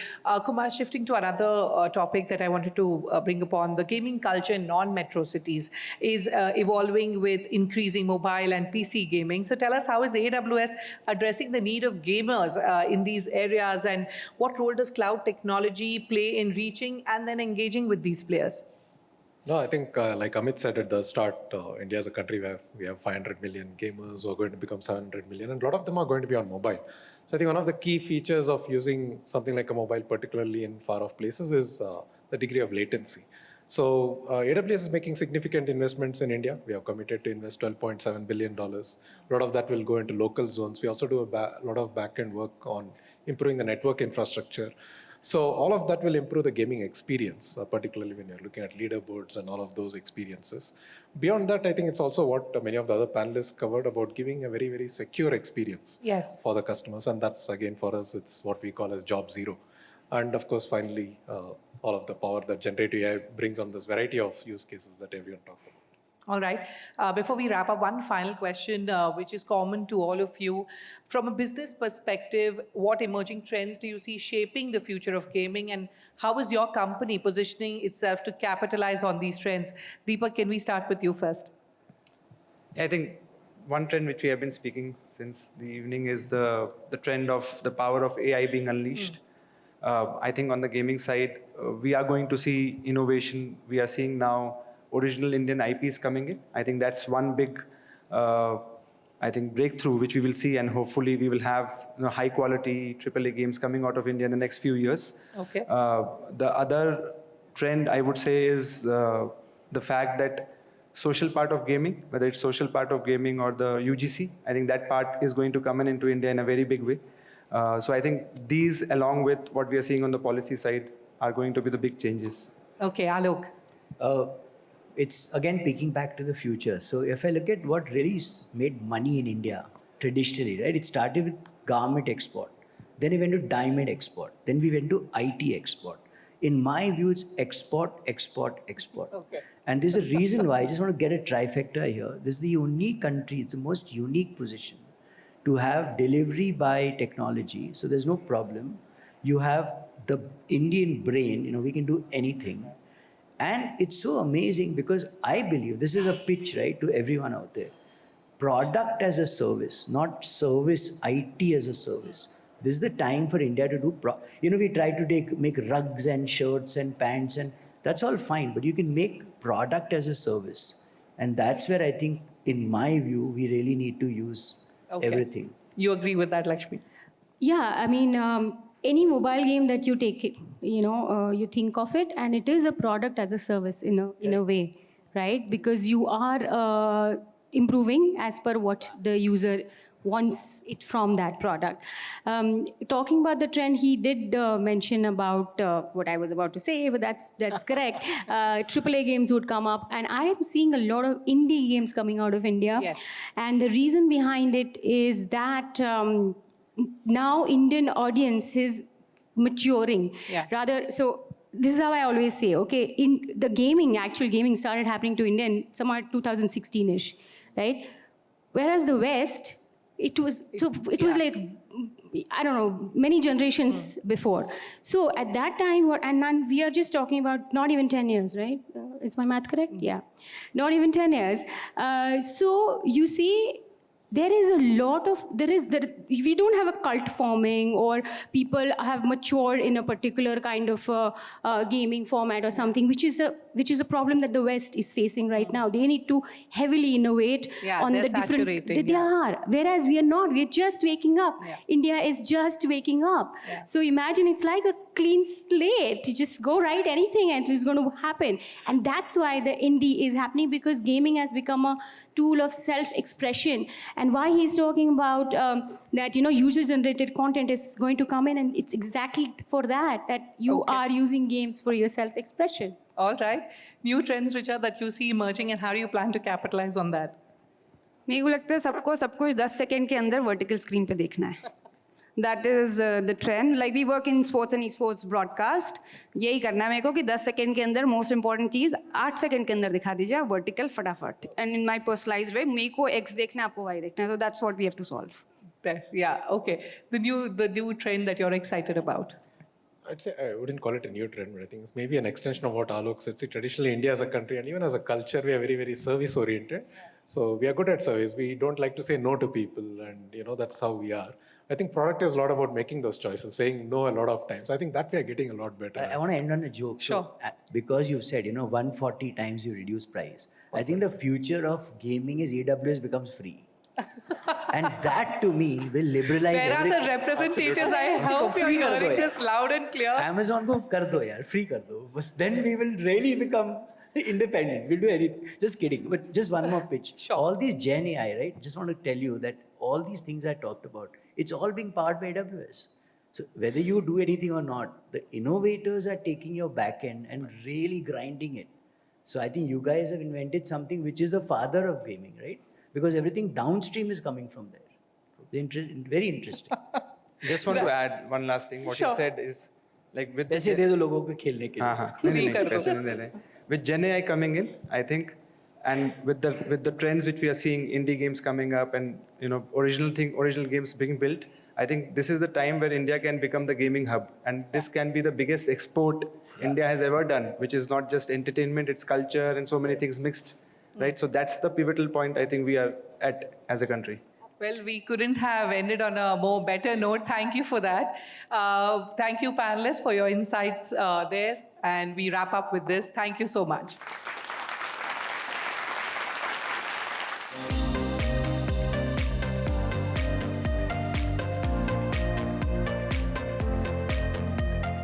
With the gaming industry generating vast amounts of data, how is Gamescraft leveraging these data-driven insights to increase player engagement as well as boost monetization? Tell us how you're doing it at Gamescraft. See, we are talking about engagement and monetization. So the mental model at Gamescraft that we use is that basically both the player's time as well as money is considered as a currency, right? And our objective is to kind of provide maximum ROI to each player on both these currencies, right?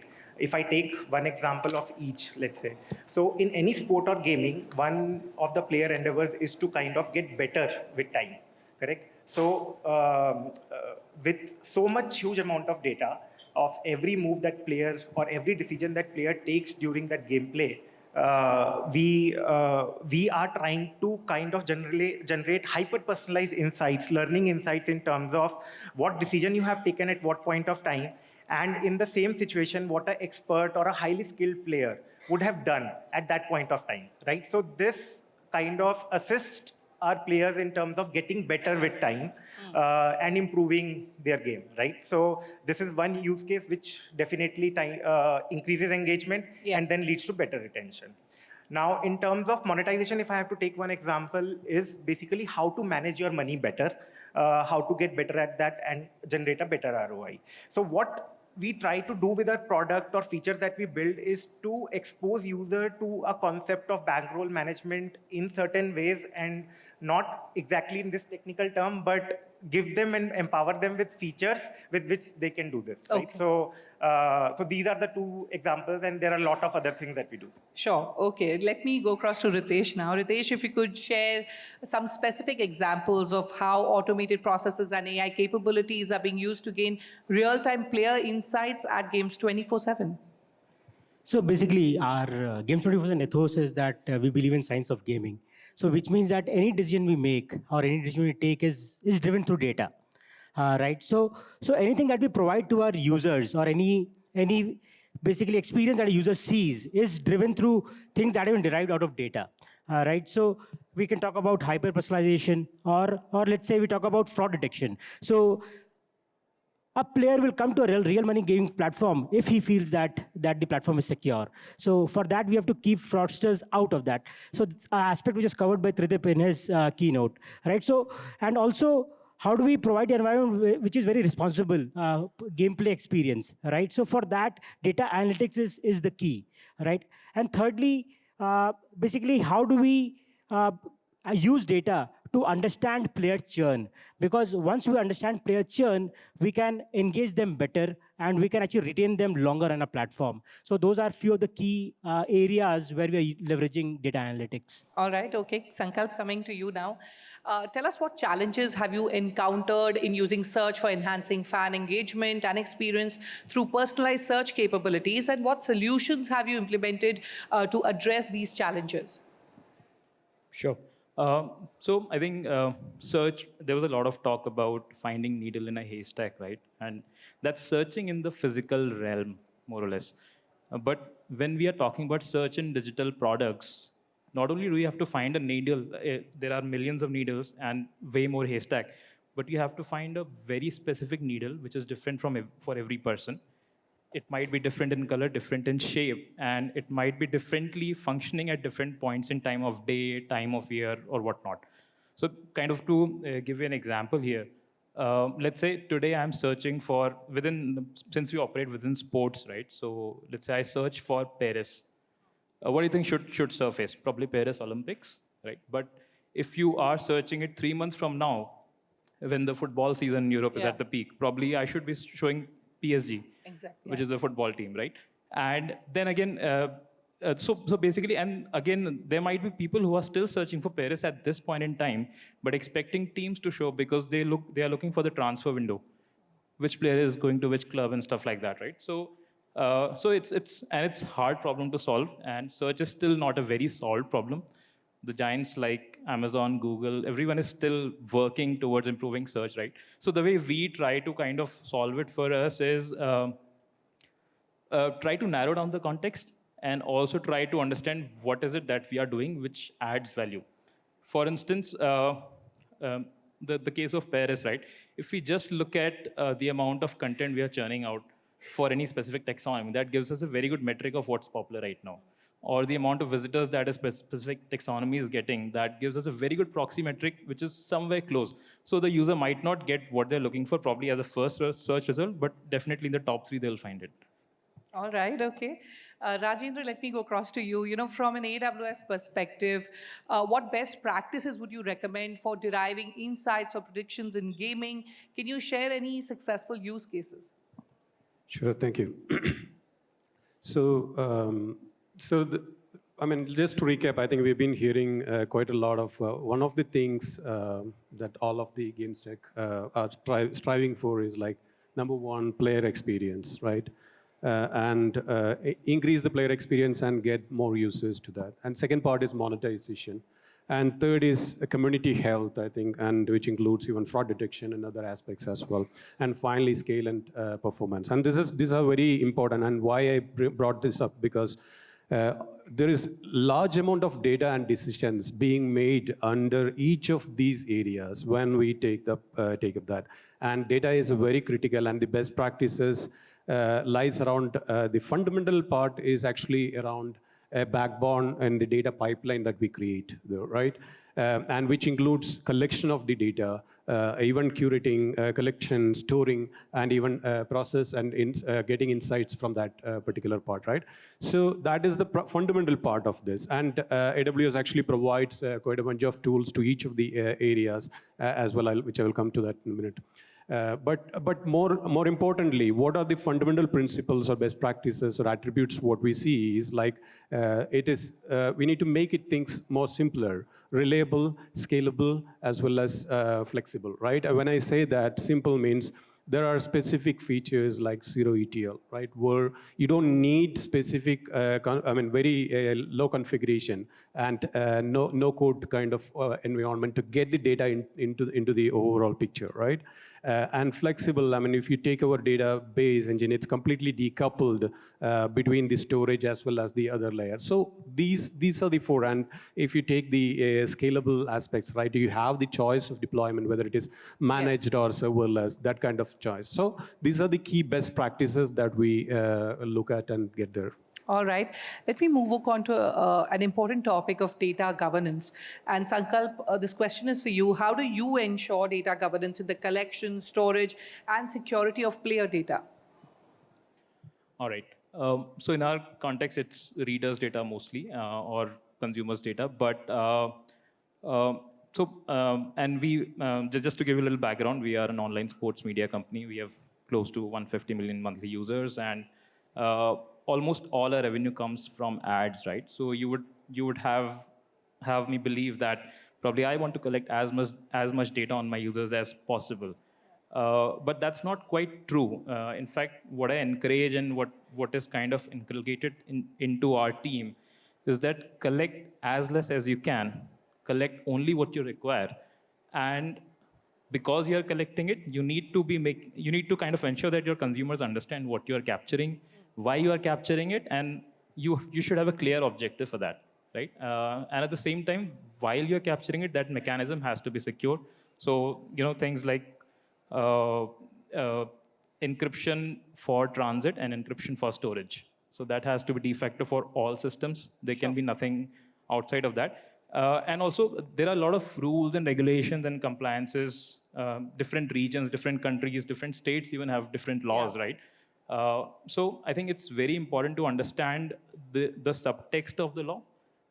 What is the spirit of the policy rather than what is the rote wording of the policy? Sure.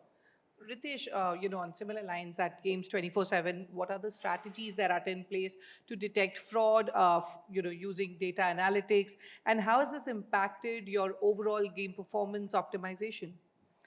So at Games, we believe that it's very important to provide a safe gaming environment to our players, because that is the core of it. So basically, unless a player feels that he's safe playing in this platform, probably they'll just run away. The retention will go down. Yeah. So to achieve that, there are many things that we do, right? One is we collect a lot of data, and we use those data for doing the anomaly detection. Basically, are there any changes in the behavioral patterns of the player? What kind of transactions that player is doing? How is he linked to other players that are playing, let's say, seated on a table? How is he communicating with other players?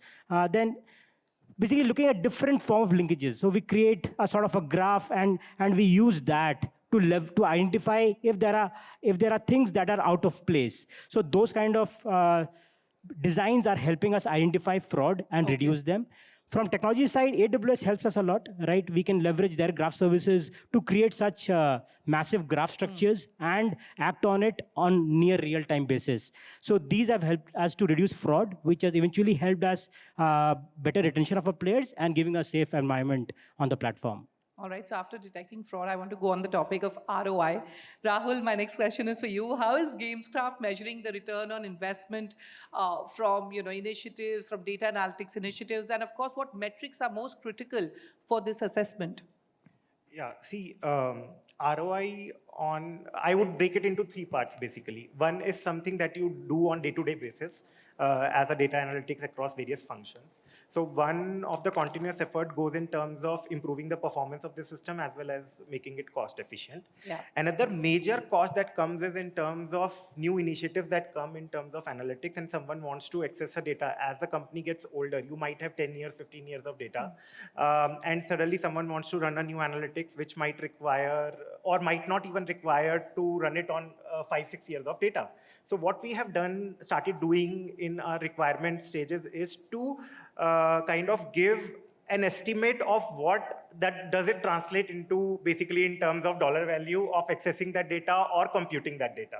So the person can take better call in terms of how much data is required or how much they want to do it in case that data is not readily available already, correct? Third is in terms, basically, once you have decided and it becomes a part of roadmap and you implement it, then there are either two ways. One is there is a success metric attached before implementing and you measure after it. But most of our features goes via A/B testing, and then you can easily test between different cohorts and see if the return that you are getting with that feature, be it on marketing, creative strategies, or be it player experience or monetization, is overpowering the investment that you have made on it, right? So Okay. it becomes easier. Yeah, absolutely. Rajendra, let me come to you now. What are the key considerations gaming companies should keep in mind, according to you, when choosing a data solution provider like AWS to, of course, gain a competitive advantage in the gaming industry? Sure. So first and foremost, an end-to-end data foundation strategy is critical here. And this includes key three things, right? Whether we have a comprehensive set of tools which require or cater to all the requirements of your backbone and data pipeline and things like that. And whether it can actually tap into and integrate and get the information from there. It could be because you have CRM systems running, maybe it is Salesforce or any other different kinds of, there are collaborations, Slack, different kinds of systems running. So how do you tap those informations and get back to your data warehouse? And finally, really governing, how do we govern this overall, right? And these are the three areas. And if you look at AWS provides AWS is the only company which actually have all three of that aspects. We started many years back with S3, and we are still innovating S3 storage in many ways, and we have intelligent tier and things like that. So every area, if you take the Aurora as a database, right, it's completely decoupled between storage and then so that we get the flexibility. And it's a first time, and if you, and then once we have the data pipeline and the other models, you can extrapolate that with the AI and ML models itself, right? So, and if you take SageMaker, that is one of the environment that we have. And finally, we're democratizing Gen AI with providing APIs to umpteen number of models out there, right? So really setting that comprehensive kind of tools, and Amazon has unmatched experience serving millions of customers, and many of our customers really rely on us really to take that there. Another question for you, Rajendra. Can you discuss how AWS helps gaming companies optimize the data storage and processing costs while maintaining high performance and high security? Yeah, very good question, because this is one of, and first and foremost, this shouldn't be an afterthought because cost is always like we need to plan this very well, right? And there are different things that we do, right? There are intelligence, say, first and foremost, really getting to the different software, use software really to optimize that, right? This includes S3, as I said. How do you optimize storage cost? You don't need to move things. You focus on intelligent tier of storage.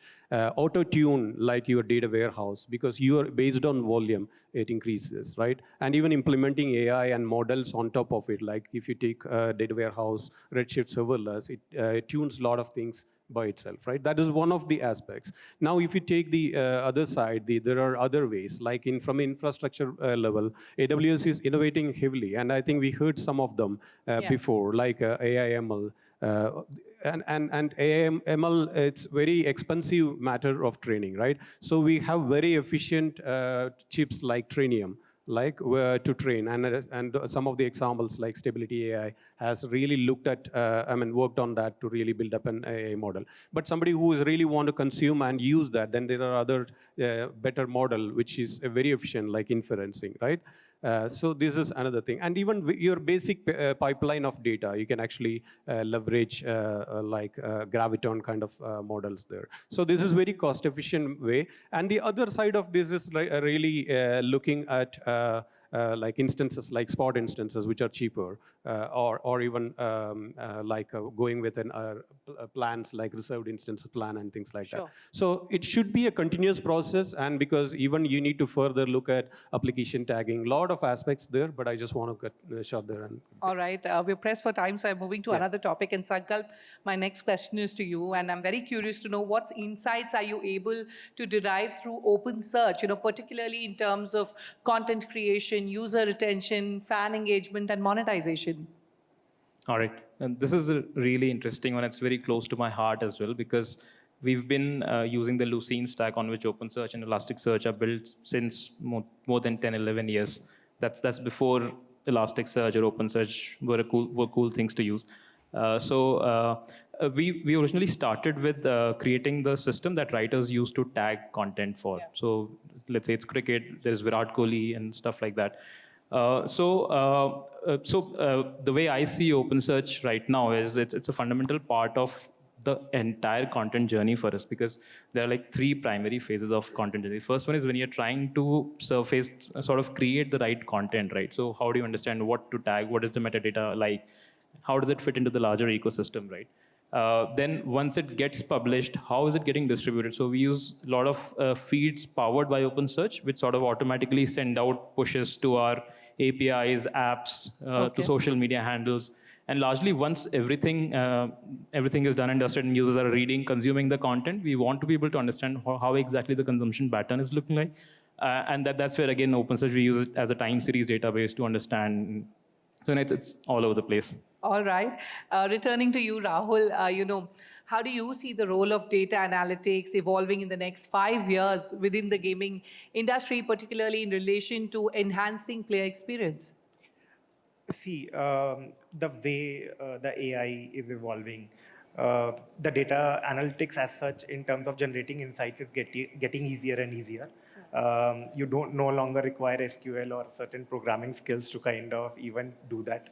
It's a natural language that can help you do that, right? And at the same time, the personalization which used to happen on certain segments or cohort which were limited in number due to operational efficiencies of various teams, data along with AI, it is making much more easier to do hyper-personalization on various fronts, right? Be it content generation. Correct. Now you can have a lot of people spoke about various number of dresses or other content that they can create with the help of AI.